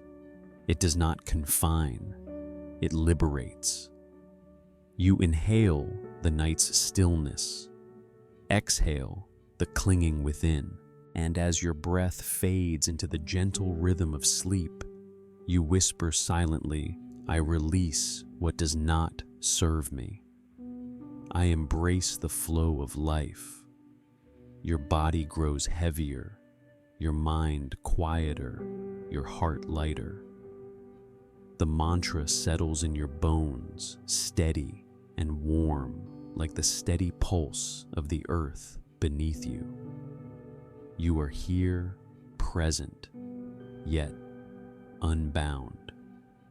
And for a long, deep moment, that is enough. Mantra of mindful awareness. The air around you feels layered with quiet intention, as if each molecule is holding its own secret attention.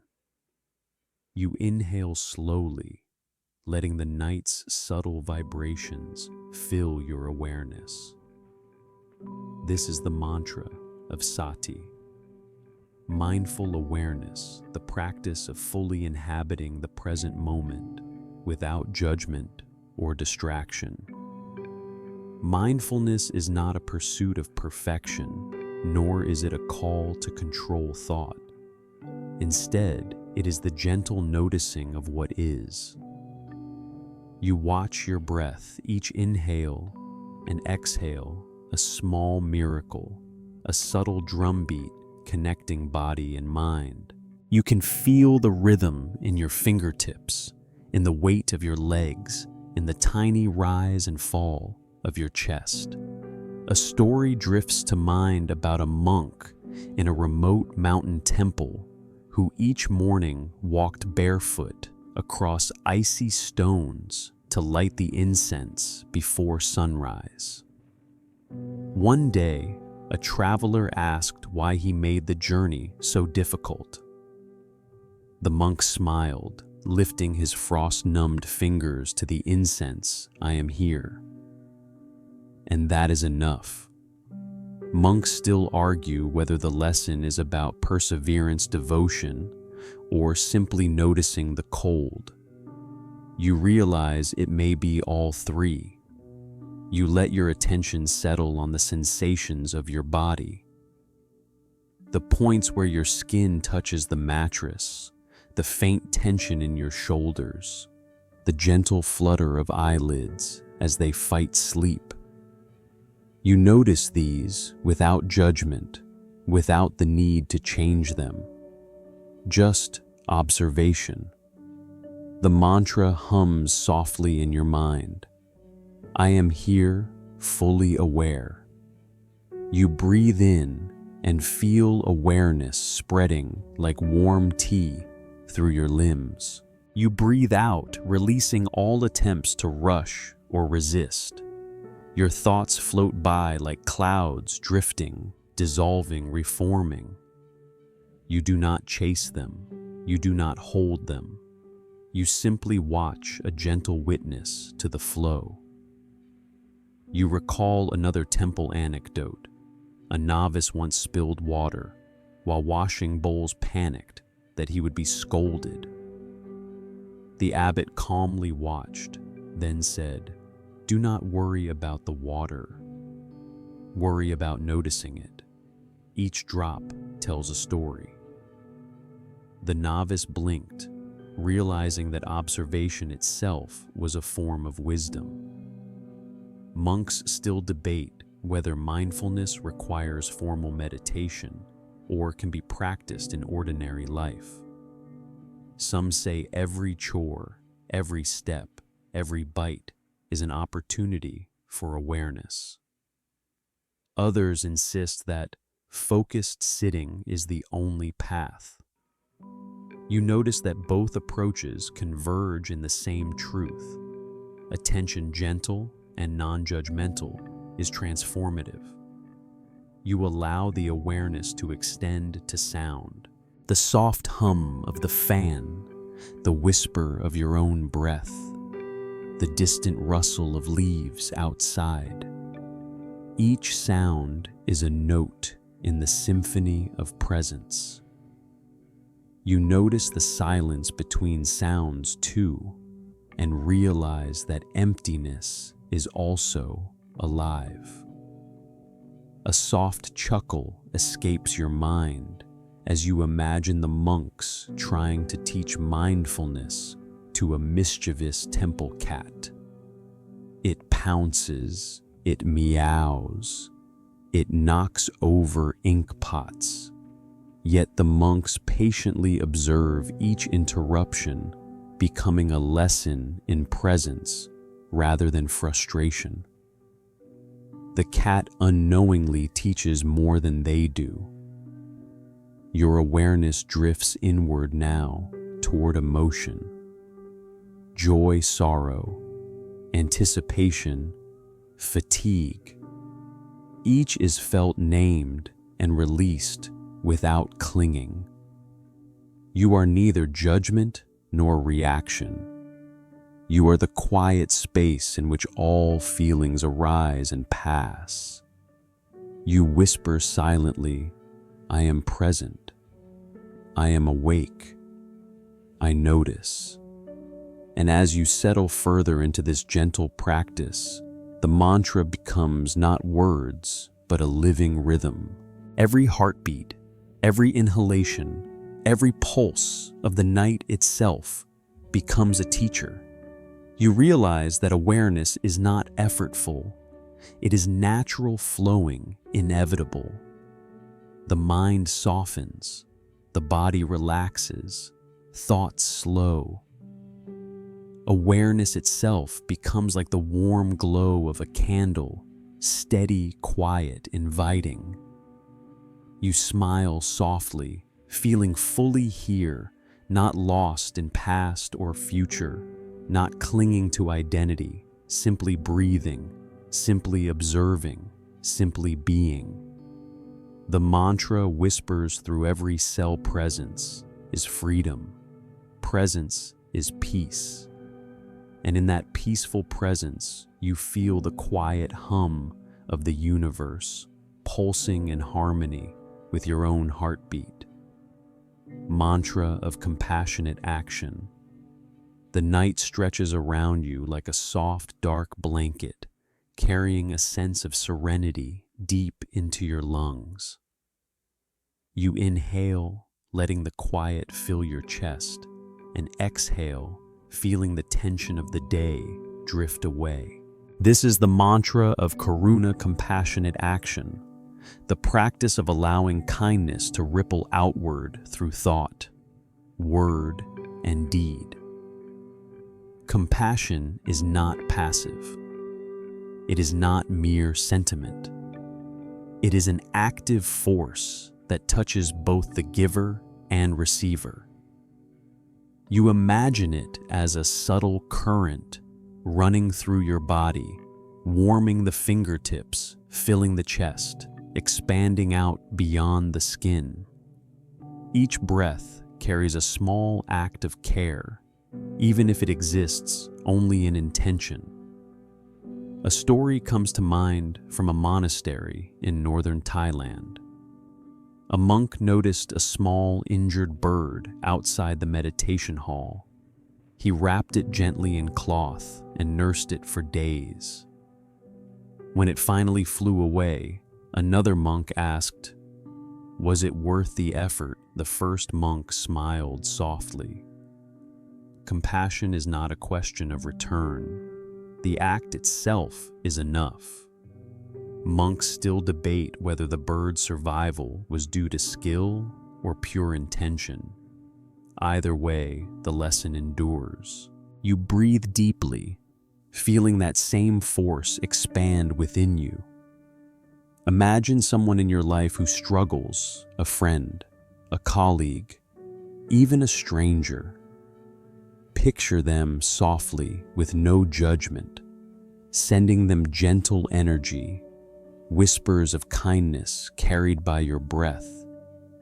May you be well. May you be free from suffering. You let your awareness extend further toward all living beings, the stray cat outside your window, the leaves trembling in the wind, the stars shining silently above.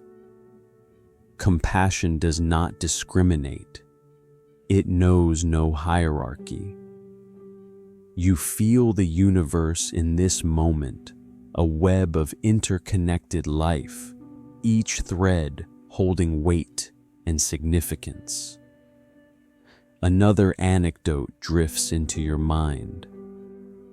In one Japanese monastery, a monk would prepare bowls of water for passing travelers, even in the freezing winter. He never asked for thanks, never expected reward. When asked why, he said, "The water refreshes more than the body, it refreshes the soul." Monks still debate whether it was the intention or the act itself that carried the blessing. Either way, the lesson is clear. Small acts can echo far beyond sight. Your thoughts wander to times when you yourself could have acted with more compassion but hesitated. You do not judge these lapses. You release them like leaves floating down a stream. Every moment holds the potential for renewal. The mantra hums softly in your mind. May all beings be cared for. May all beings be safe. You repeat it silently with each breath, feeling the rhythm of intention and release. You picture yourself walking along a temple path at dawn, helping a fellow monk carry firewood, smiling gently at their struggle, offering a hand without expectation. Each small act flows outward like ripples across a pond, touching corners of life you may never see. Even humor finds its place here. You imagine a clumsy monk tripping over a basket of fruit while trying to help, and instead of embarrassment, laughter breaks gently among his companions.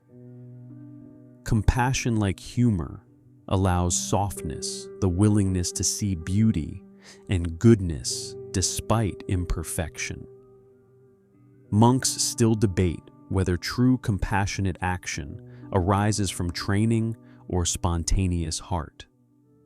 Perhaps the answer is both. The cultivation creates space for spontaneity to flourish. Your body grows warmer as this awareness fills every fiber. The night's stillness becomes your companion.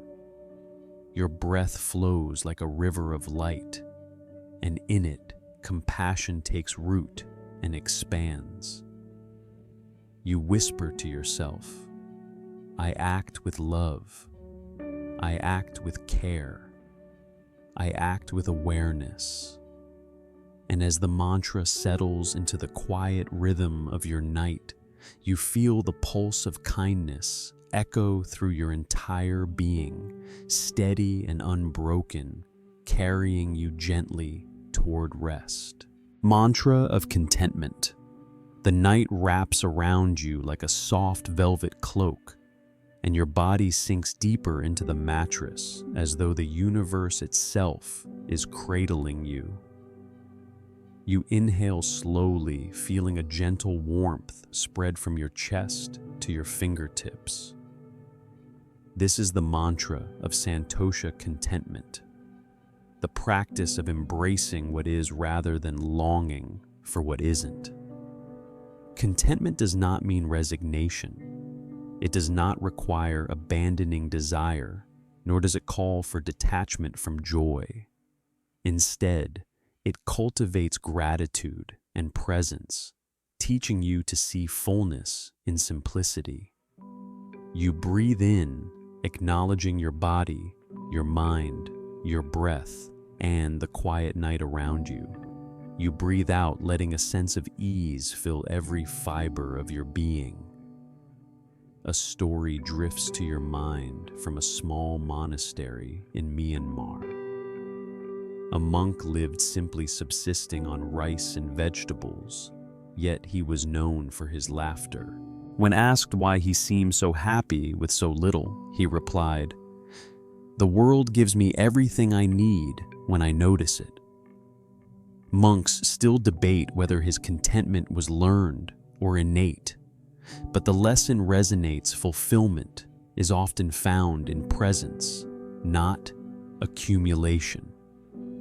You imagine yourself walking barefoot on cool temple stones at dawn, the air crisp and fragrant with incense. You notice the warmth of sunlight touching your skin, the gentle hum of distant chanting, and the soft swish of robes against stone. Each sensation is a gift. You breathe it in fully, without hurry or distraction. The mantra hums in your chest. I am enough. I have enough. This moment is enough. You allow your awareness to drift toward gratitude. You remember the small joys of your day, a smile from a stranger, the softness of your pillow, the taste of water on your tongue. You notice each without clinging, letting appreciation flow naturally like water over smooth stones. Another temple anecdote surfaces. A novice frustrated by a day of failed meditation complained to the abbot. The abbot simply handed him a single ripe mango and said, "Eat this and tell me if it is not enough." The novice tasted it slowly, savoring every drop of sweetness. He realized that contentment is often found in the small, ordinary, immediate gifts of life. You smile softly, remembering times you have rushed, striving for more, forgetting that what you already possess can be a source of immense satisfaction. Contentment asks you to pause, breathe, and notice. Monks still argue whether true contentment arises from practice or simply from a shift in perspective. Perhaps it is both. The discipline shapes the mind, while awareness allows joy to bloom naturally. You let the mantra extend outward, not just for yourself, but for the world around you. The flickering lanterns of a village, the rustle of trees, the quiet stars above. Everything has enough if only you notice. A gentle laugh escapes you as you picture a monk juggling 3 bowls of tea for the morning ceremony.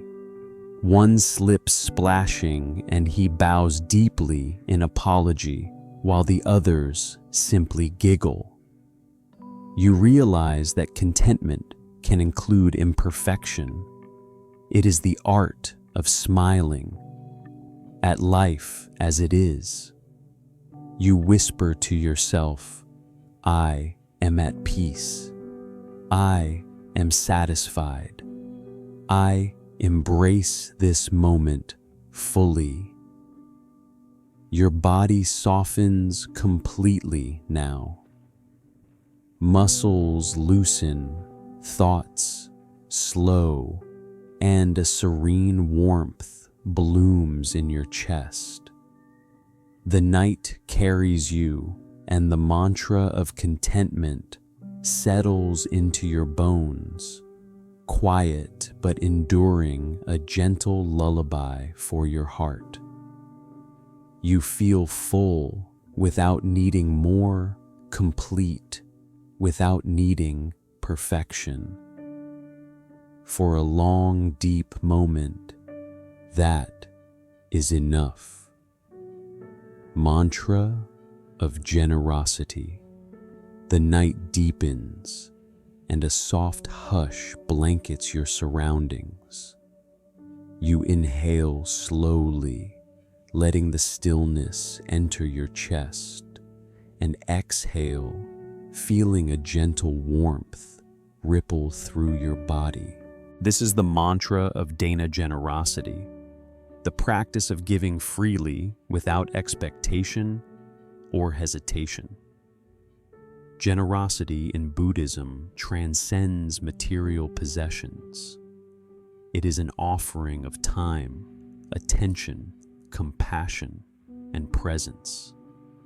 You imagine it as a light flowing from your heart, extending outward into the world, touching every corner you cannot see. Each breath becomes a subtle act of giving, inhaling awareness, exhaling kindness. A story comes to mind from a monastery in Nepal. A monk once gave his only blanket to a shivering traveler during winter. He shivered himself that night, But when asked if he regretted it, he smiled warmly and said, "I warmed another heart." That is enough. Monks still debate whether the act was selfless or quietly self-affirming, but the lesson resonates. The value of giving lies in the intention, not the reward. You breathe in deeply, feeling your chest expand. You exhale, letting go of any lingering attachment to outcomes or acknowledgement. Generosity is a release, a freeing of the heart. You picture a gentle river carrying leaves downstream, each leaf a small offering, each current a quiet act of surrender. Another temple anecdote surfaces. In one monastery, the youngest novice always sneaked extra rice into the bowls of hungry villagers, careful to remain unseen. When asked why he risked punishment, he whispered, "The joy of giving is sweeter than the fear of being caught." Monks still argue whether clandestine generosity diminishes or enhances the virtue, but you understand the heart of it. The act matters more than recognition. You allow your mind to drift to everyday possibilities of giving a kind word to a stranger. Patience when someone is difficult, a smile in passing, a listening ear. Generosity does not require grandeur. It requires presence and willingness. Monks sometimes say that giving is a form of meditation, not in thought, but in action. The hands, the heart, and the mind align, creating a ripple of goodness. You breathe in that alignment, letting it settle into your bones. You imagine a small scene. A monk offers tea to a weary traveler. Another folds warm blankets for children in the courtyard. A third simply sits and listens to the woes of a friend. Each act, though simple, carries infinite weight. You can feel it as you sit quietly, letting the energy of giving fill your chest. A soft chuckle emerges as you picture a monk giving away his own sandal to a playful monkey who stole it. The monk bows, and the monkey scampers off, leaving only the echo of laughter behind. Generosity, like humor, reminds you that life can be light, even when it involves sacrifice. Monks still debate whether the greatest generosity is to give freely or to cultivate a mind free of greed. Perhaps both are true. One nurtures the other, like a seed and its sunlight. You whisper the mantra silently. I give freely. I give without expectation. I offer myself to the world. Your body softens, your chest rises and falls with a rhythmic peace. The night carries you gently, and the warmth of generosity fills your being, quiet, steady, infinite. You feel a deep connection to yourself, to others, to the endless thread of giving that flows unseen through the universe. For a long, serene moment, you rest in the gentle glow of your own heart. Mantra of courage. The night wraps you in a velvet hush, and your body feels weightless, as if floating between dream and wakefulness. You inhale slowly, filling your lungs with quiet determination, and exhale, releasing hesitation and fear. This is the mantra of Sada courage, the inner strength to face uncertainty and the unknown without losing peace. Courage in Buddhism is not loud or aggressive. It is a subtle, steady flame that continues to burn, even when winds of doubt howl around it. You picture it as a soft golden light in your chest, growing warmer with each breath, expanding outward to fill your entire being. A story comes to mind from a monastery perched on a sheer cliffside. A young monk faced his fear of heights by walking along the narrow stone ledge every morning. Each step made him tremble, yet each step strengthened his resolve. Years later, he said, "Courage is not the absence of fear, but the willingness to walk with it." Monks still debate whether his courage was bravery or foolhardiness. Either way, the lesson remains: fear acknowledged can become a teacher. You breathe deeply, feeling your body release tension with each exhale. Courage is not about controlling the world, it is about mastering your own mind. You imagine yourself standing at the edge of a cliff, wind blowing, heart pounding, and then stepping forward with calm awareness. Another temple anecdote surfaces. A novice once confronted a snake in the courtyard, paralyzed with fear. An older monk quietly said, "See it clearly, do not panic, and it will pass." The novice hesitated, then slowly moved aside. The snake slithered away harmlessly. Monks still argue whether the lesson was about snakes or the courage to face life's small terrors. You realize both may be true. You let the mantra flow with your breath. I am brave. I face life fully. I am steady in uncertainty. You expand awareness to life's subtle fears, the worries about what comes next, the anxieties about failure, the quiet self-doubt that creeps in when no one is watching. Each is recognized, each is met with steady attention, and each is softened by breath.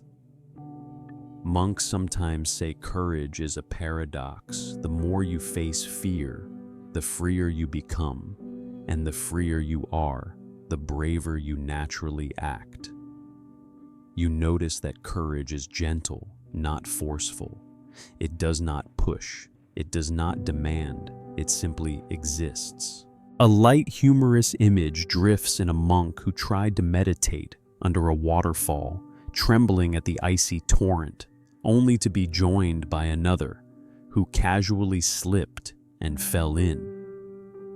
Both emerged drenched, laughing. Fear had not vanished, but courage had arrived hand in hand with humor. You picture yourself navigating life's challenges with that same grace.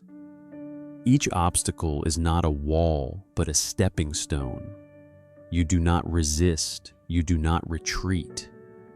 You meet it fully, with eyes wide and heart steady. Monks still debate whether courage is cultivated or inherent. Perhaps it is both. Practice awakens what already lies dormant. You breathe slowly, feeling the mantra settle like a steady drumbeat in your chest. I am brave. I am steadfast. I face life with calm and clarity. Your muscles soften, the mind eases, and the night carries you forward. In the quiet, you feel courage, not as a burst of energy, but as a calm river flowing deep within, steady, patient, and unshakable. For a long, timeless moment, you rest in the quiet, knowing that bravery and serenity can coexist, and that even in darkness, light is quietly present. Mantra of wisdom. The night is deep and still, cradling your body in its soft, enveloping silence. You inhale slowly, letting the cool air move through your lungs, and exhale, releasing tension, distraction, and restlessness. This is the mantra of prajna wisdom, the luminous clarity that arises when insight meets presence. Wisdom in Buddhism is not simply knowledge. It is understanding born of direct experience. It illuminates the subtle connections between cause and effect, thought and emotion, self and world. You visualize it as a gentle, radiant light within your mind, a lantern casting a soft glow across shadowed corners of thought, revealing truth without harshness. A story drifts to mind from a quiet monastery in northern India. A monk asked his teacher, "How do I know the path?" The teacher led him to a pond and placed a lotus flower in the water. "See its reflection," he said. "You cannot hold it, but you can observe its beauty." In observation, there is understanding. Monks still debate whether the teaching was about the flower or about the mind itself. You breathe deeply, feeling that wisdom spread through your consciousness. You imagine the lotus floating petals unfolding, each movement revealing a subtle truth. You inhale clarity, exhale confusion, allowing understanding to settle gently in your awareness. Another anecdote surfaces. A novice eager to master meditation became frustrated with his wandering mind. The abbot told him, "Your thoughts are like clouds passing the sky. Don't chase them, watch them." Understanding comes when you stop grasping. Monks still argue whether insight comes through detachment or focused attention. You sense that perhaps both are true, intertwined like roots beneath a tree. The mantra hums softly in your chest. I see clearly, I understand deeply, I act with insight. You extend this awareness to your daily life, noticing patterns, recognizing impermanence, discerning subtle causes and effects in your thoughts, your words, your actions.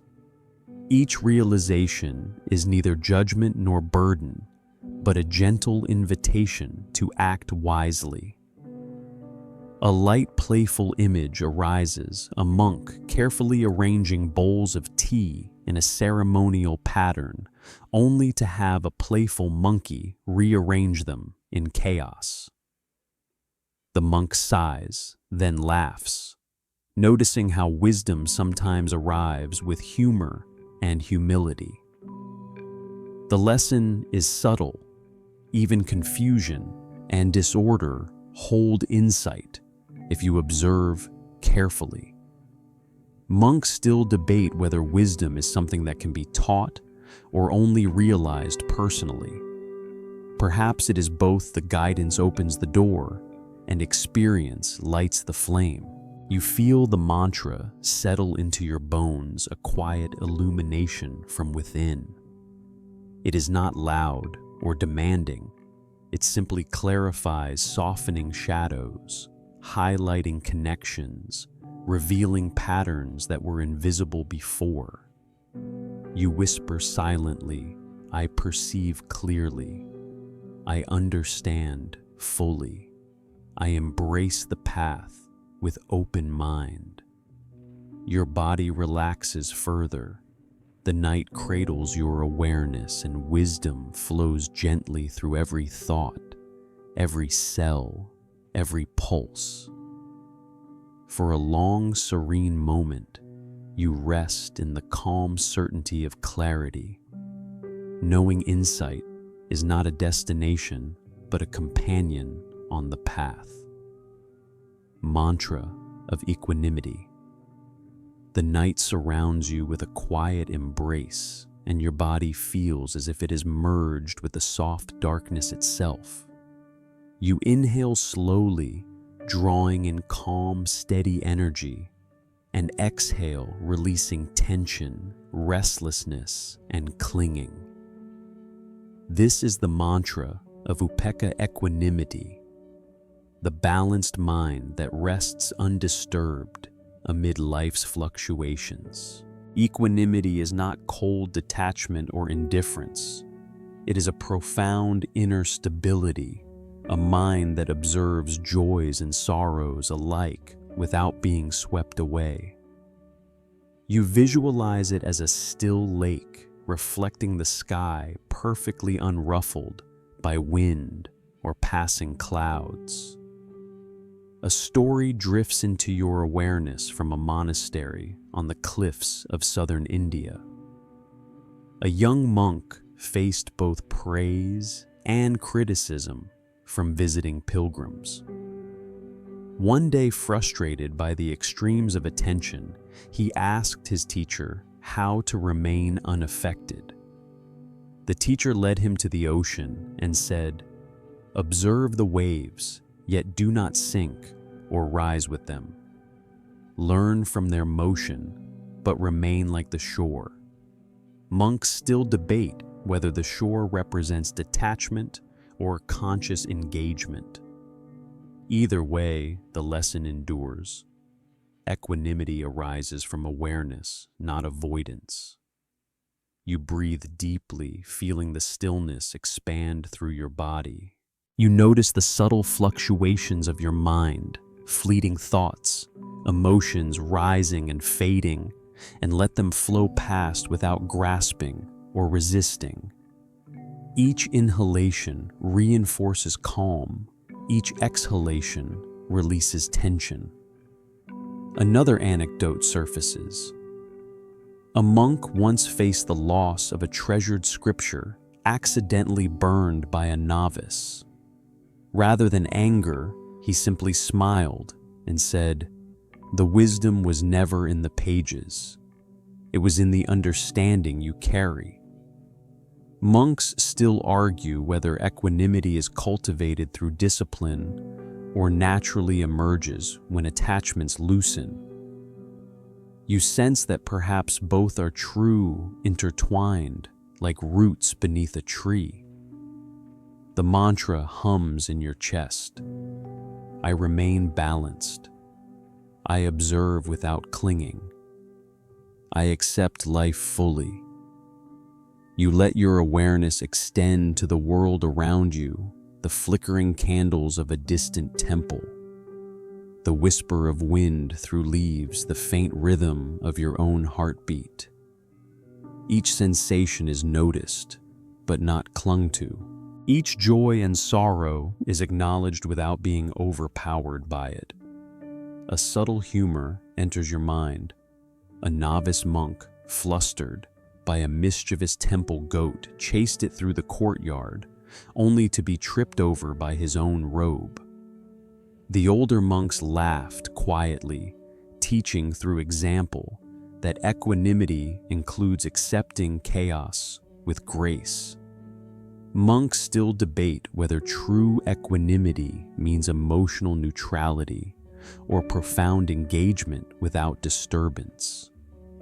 Perhaps it is both a heart that feels fully, yet remains undisturbed, like sunlight illuminating shadows without consuming them.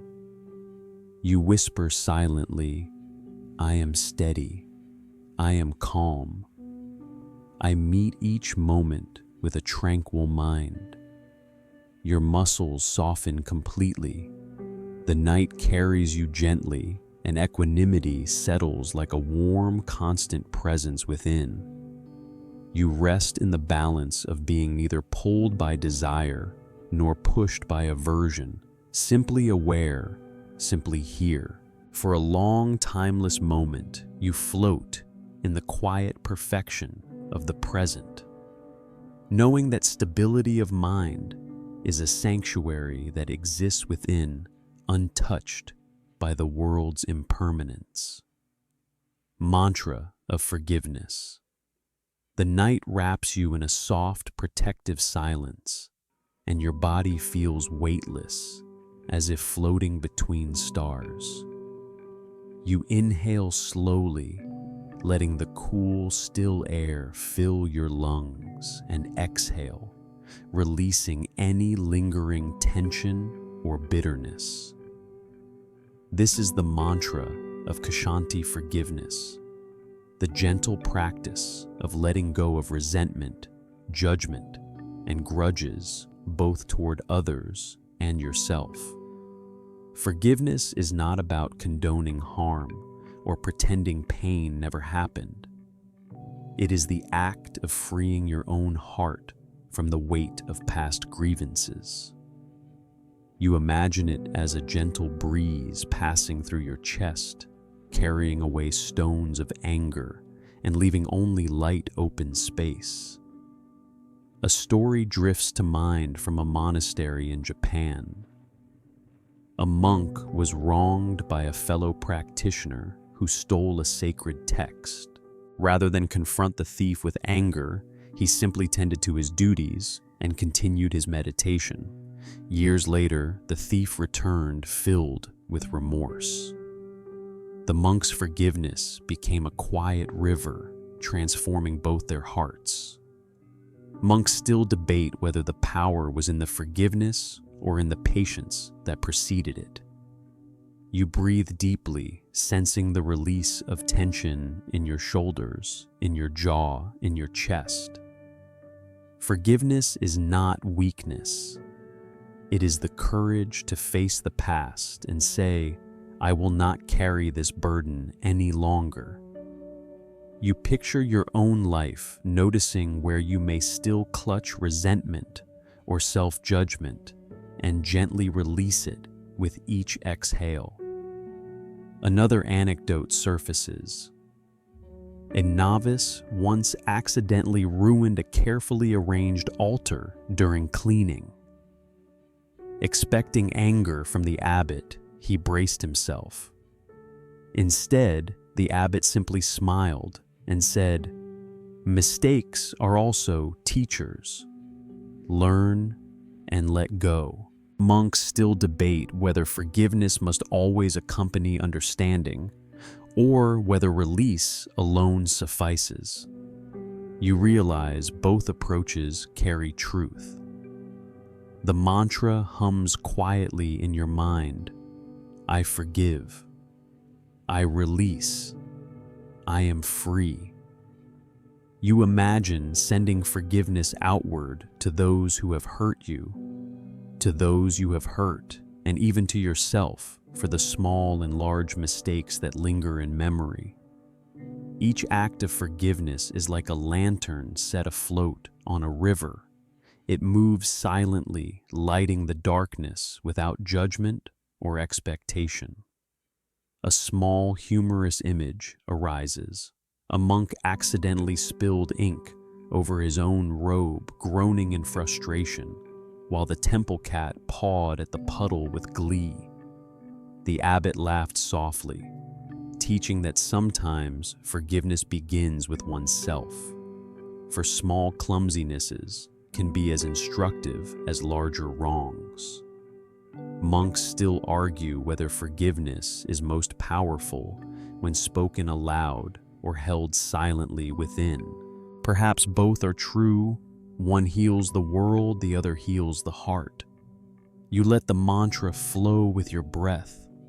I forgive fully. I let go completely. I embrace peace. Your body softens further. The night carries your awareness, and the warmth of forgiveness settles like a gentle light in your chest. You feel unburdened, open, and free to rest fully, knowing that forgiveness is a path to serenity, not an obligation.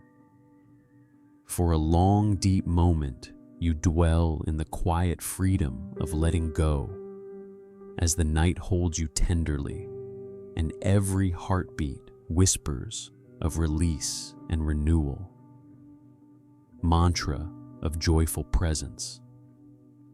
The night deepens around you, soft and still, carrying a gentle warmth that touches your skin and soul alike. You inhale slowly, drawing in the quiet sweetness of existence, and exhale, releasing lingering tension and distraction. This is the mantra of mudita, joyful presence, the practice of embracing happiness, both yours and others, without envy or attachment. Joyful presence is not about clinging to pleasure or avoiding pain. It is the ability to savor the moment fully, to rejoice in the unfolding of life as it is. You visualize it as sunlight spilling into your chest, warming each thought, each breath, each pulse, illuminating the heart with gratitude and delight. A story drifts to mind from a monastery in Sri Lanka. A monk known for his stoic demeanor was asked how he maintained such lightness of heart. He smiled, pointing to a small field of blooming flowers near the monastery. "I rejoice in what blooms and in what wilts," he said. Monks still debate whether his joy came from detachment or deep appreciation, but the lesson is clear. Happiness is found in noticing life fully. You breathe deeply, feeling the warmth of presence spreading through your body. You recall small joys from your own day, the taste of morning tea, the softness of a blanket, a fleeting smile from someone you love. You notice these without clinging, letting them arise naturally and pass gently like petals on a stream. Another anecdote surfaces. A novice once laughed uncontrollably during a silent meditation retreat, disturbing the stillness. The abbot simply nodded and said, "Even laughter is part of the path." Monks still debate whether joy should be disciplined or allowed freely. You realize the answer may be both. Joy is neither forced nor forbidden. It is simply noticed. The mantra hums softly in your chest. I rejoice in life. I celebrate the present. I embrace happiness fully. You extend this awareness outward to the successes and joys of others, to the gentle beauty of the natural world, to the simple rhythm of night settling over the earth. Rejoicing in the good of others does not diminish your own. Rather, it amplifies the shared pulse of life. A humorous image drifts into your mind, a monk attempting to meditate, while a cheeky monkey steals his rice, prompting bursts of suppressed laughter. The abbot watches, smiling knowingly. Joy, like humor, reminds you that life's small surprises are gifts when met with presence. Monks still debate whether joyful presence is cultivated through deliberate practice or arises spontaneously from mindfulness. Perhaps both are true. The discipline opens the heart, and awareness allows joy to bloom naturally. You whisper silently, I am present. I notice. I rejoice fully. Your muscles relax, your breath deepens, and the warmth of joyful presence fills your chest, radiating outward, steady and comforting.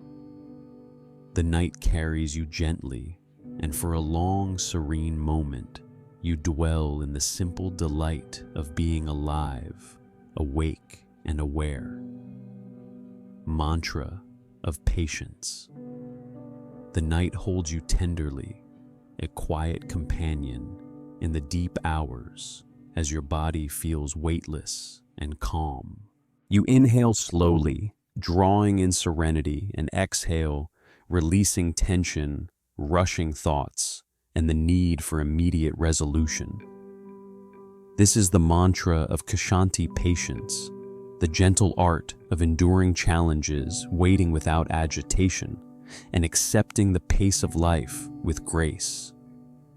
Patience is not passive waiting, it is active acceptance. It is the steady pulse of understanding that life unfolds in its own rhythm beyond control or force. You visualize it as a slow river flowing through your awareness, carrying away frustration, smoothing jagged edges, and leaving a sense of calm in its wake. A story drifts to mind from a monastery in Bhutan. A young monk, anxious to master complex meditation techniques, became frustrated with his slow progress. His teacher simply said, "A tree grows slowly, yet it reaches the sky. So too does your mind." Monks still debate whether patience is learned best through observation or through enduring difficulty. Either way, the lesson endures. Time itself is a teacher, and rushing only disturbs the flow. You breathe deeply, feeling patience expanding from your chest into your limbs. You notice thoughts that pull you forward, worrying about tomorrow, replaying yesterday. You do not push them away. You let them pass like clouds drifting over the sky. With each exhale, you release urgency and cling to calm. Another anecdote surfaces. A novice struggled to pour water into ceremonial bowls without spilling. Day after day, he practiced often, frustrated. Finally, he realized that perfection was not the goal focus, and calm were. The abbot smiled quietly. Monks still argue whether patience is about tolerance or mindful presence. You sense that it is both. The mind softens while the heart opens. The mantra hums softly in your chest. I wait calmly. I endure gracefully. I accept life's pace. You let your awareness extend outward to the growth of plants, the unfolding of seasons, the gentle rhythm of night and day. You notice that all things happen in their own time, each moment ripe with potential. A light humor enters your mind, a monk waiting for a stubborn goat to leave the meditation hall, arms crossed, sighing, yet eventually laughing as the goat finally trots away. Patience, it seems, includes a quiet smile at life's small absurdities. Monks still debate whether patience is cultivated more through meditation or through daily practice. Perhaps both are necessary. One trains the mind, the other tests it gently in the world. You whisper silently, I breathe, I wait, I flow with life's rhythm. Your body relaxes further, the night carries you gently, and patience settles within steady and enduring. You rest in the calm knowing that all things arrive in their own time, and that quiet trust in life's pace brings serenity to the heart. Mantra of humility. The night envelops you in a soft protective silence, as if the universe itself is holding you in a gentle embrace. You inhale slowly, drawing in quiet reverence, and exhale, releasing pride, comparison, and the need for recognition. This is the mantra of anava humility, the practice of recognizing your place in the vast web of life without diminishing your inherent value. Humility in Buddhism is not self-deprecation. It is an honest acknowledgement of interconnection, a gentle awareness of the limits of control, and a respect for the gifts and challenges that surround you. You visualize it as a soft light that settles evenly across your mind, not highlighting one part over another, blending seamlessly with the darkness of the night. A story drifts to mind from a monastery in Tibet. A young monk, proud of his meditation achievements, boasted to his peers. His teacher quietly handed him a simple, unadorned bowl and said, "This holds more than your mind ever could. Do not forget its lesson." Monks still debate whether humility is cultivated through instruction or arises naturally from self-reflection. Either way, the lesson endures true wisdom, and growth flourish in quiet awareness, not boastful display. You breathe deeply, feeling humility spread through your chest, softening the muscles around your heart. You notice the small, subtle ways in which life reminds you of interconnection. The birds outside your window, the soft rustle of leaves, the hands that prepared your meal. Each is a reminder that no one exists in isolation. Another anecdote surfaces. A novice attempted to sweep the temple courtyard perfectly, becoming frustrated with imperfection imperfection. The abbot simply said, "The act of service is more important than its appearance." Monks still argue whether humility requires service or whether it is a state of mind. You sense both perspectives are intertwined. Attitude and action reinforce each other. The mantra hums softly in your chest. I am small, yet connected. I act with respect. I release pride. You extend this awareness outward, recognizing the achievements, struggles, and gifts of others without envy or comparison. You observe life's intricate web, the balance of giving and receiving, teaching and learning, effort and surrender. A gentle humor surfaces a monk carefully polishing his own shoes, only to step in mud moments later, shrugging and laughing. Humility includes laughter at oneself, a gentle reminder that perfection is an illusion. Monks still debate whether humility diminishes self-worth or cultivates true confidence. Perhaps it is both. In letting go of false pride, authentic strength arises naturally. You whisper silently, I am humble, I am aware, I honor the world around me. Your body softens fully, your breath deepens, and the night carries the quiet radiance of humility through your being. For a long, serene moment, you rest in the soft awareness of interconnectedness, the gentle truth that life is both vast and intimate, and you are perfectly part of it. Mantra of letting go. The night stretches softly around you, a velvet embrace that seems to carry away the weight of the day. You inhale slowly, feeling the cool, calm air expand your lungs, and exhale, releasing clinging worry and attachment. This is the mantra of vairagya, letting go, the practice of releasing what no longer serves you, embracing impermanence with ease. Letting go is not loss. It is liberation.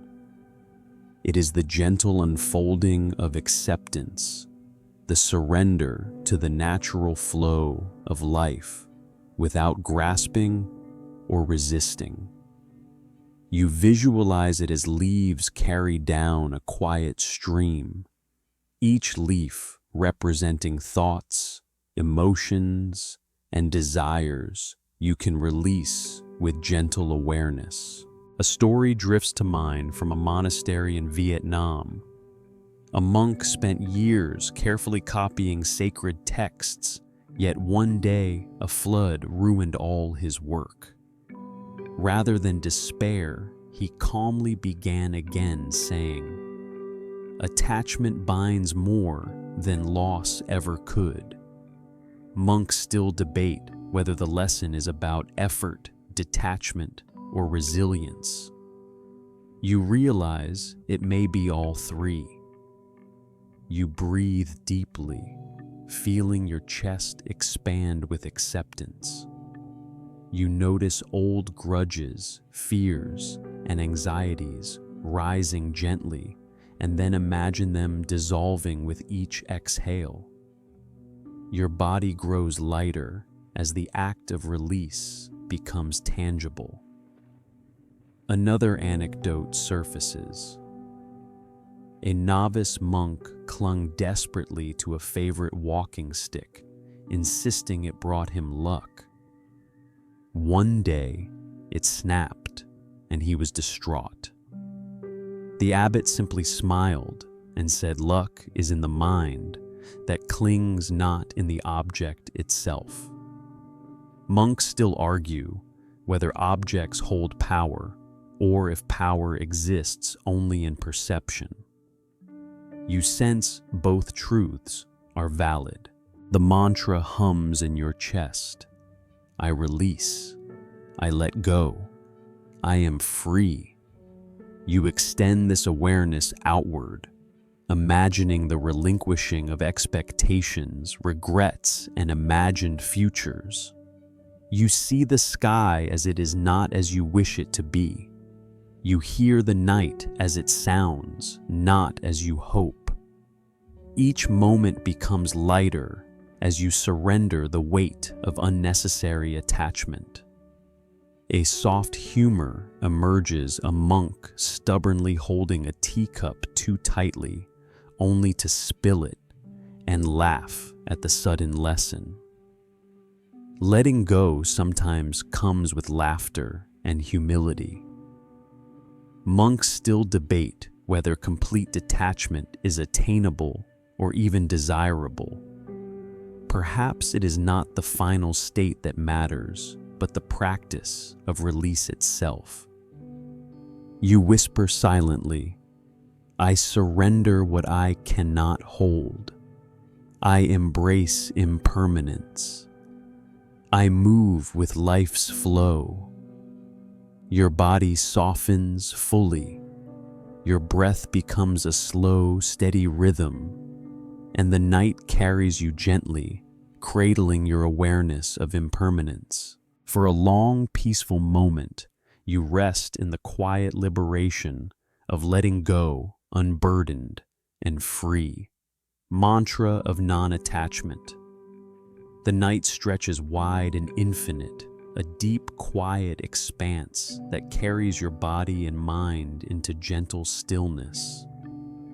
You inhale slowly, drawing in calm awareness, and exhale, releasing grasping, clinging, and desire. This is the mantra of anatta non-attachment, the understanding that nothing is permanent, and peace arises when you release the illusion of ownership over people, thoughts, or things. Non-attachment is not indifference. It is a profound recognition of impermanence, a letting go without abandoning care or engagement. You visualize it as a clear sky, vast and unobstructed, where clouds drift freely without claiming them. Each breath brings clarity. Each exhale releases a piece of holding on that no longer serves you.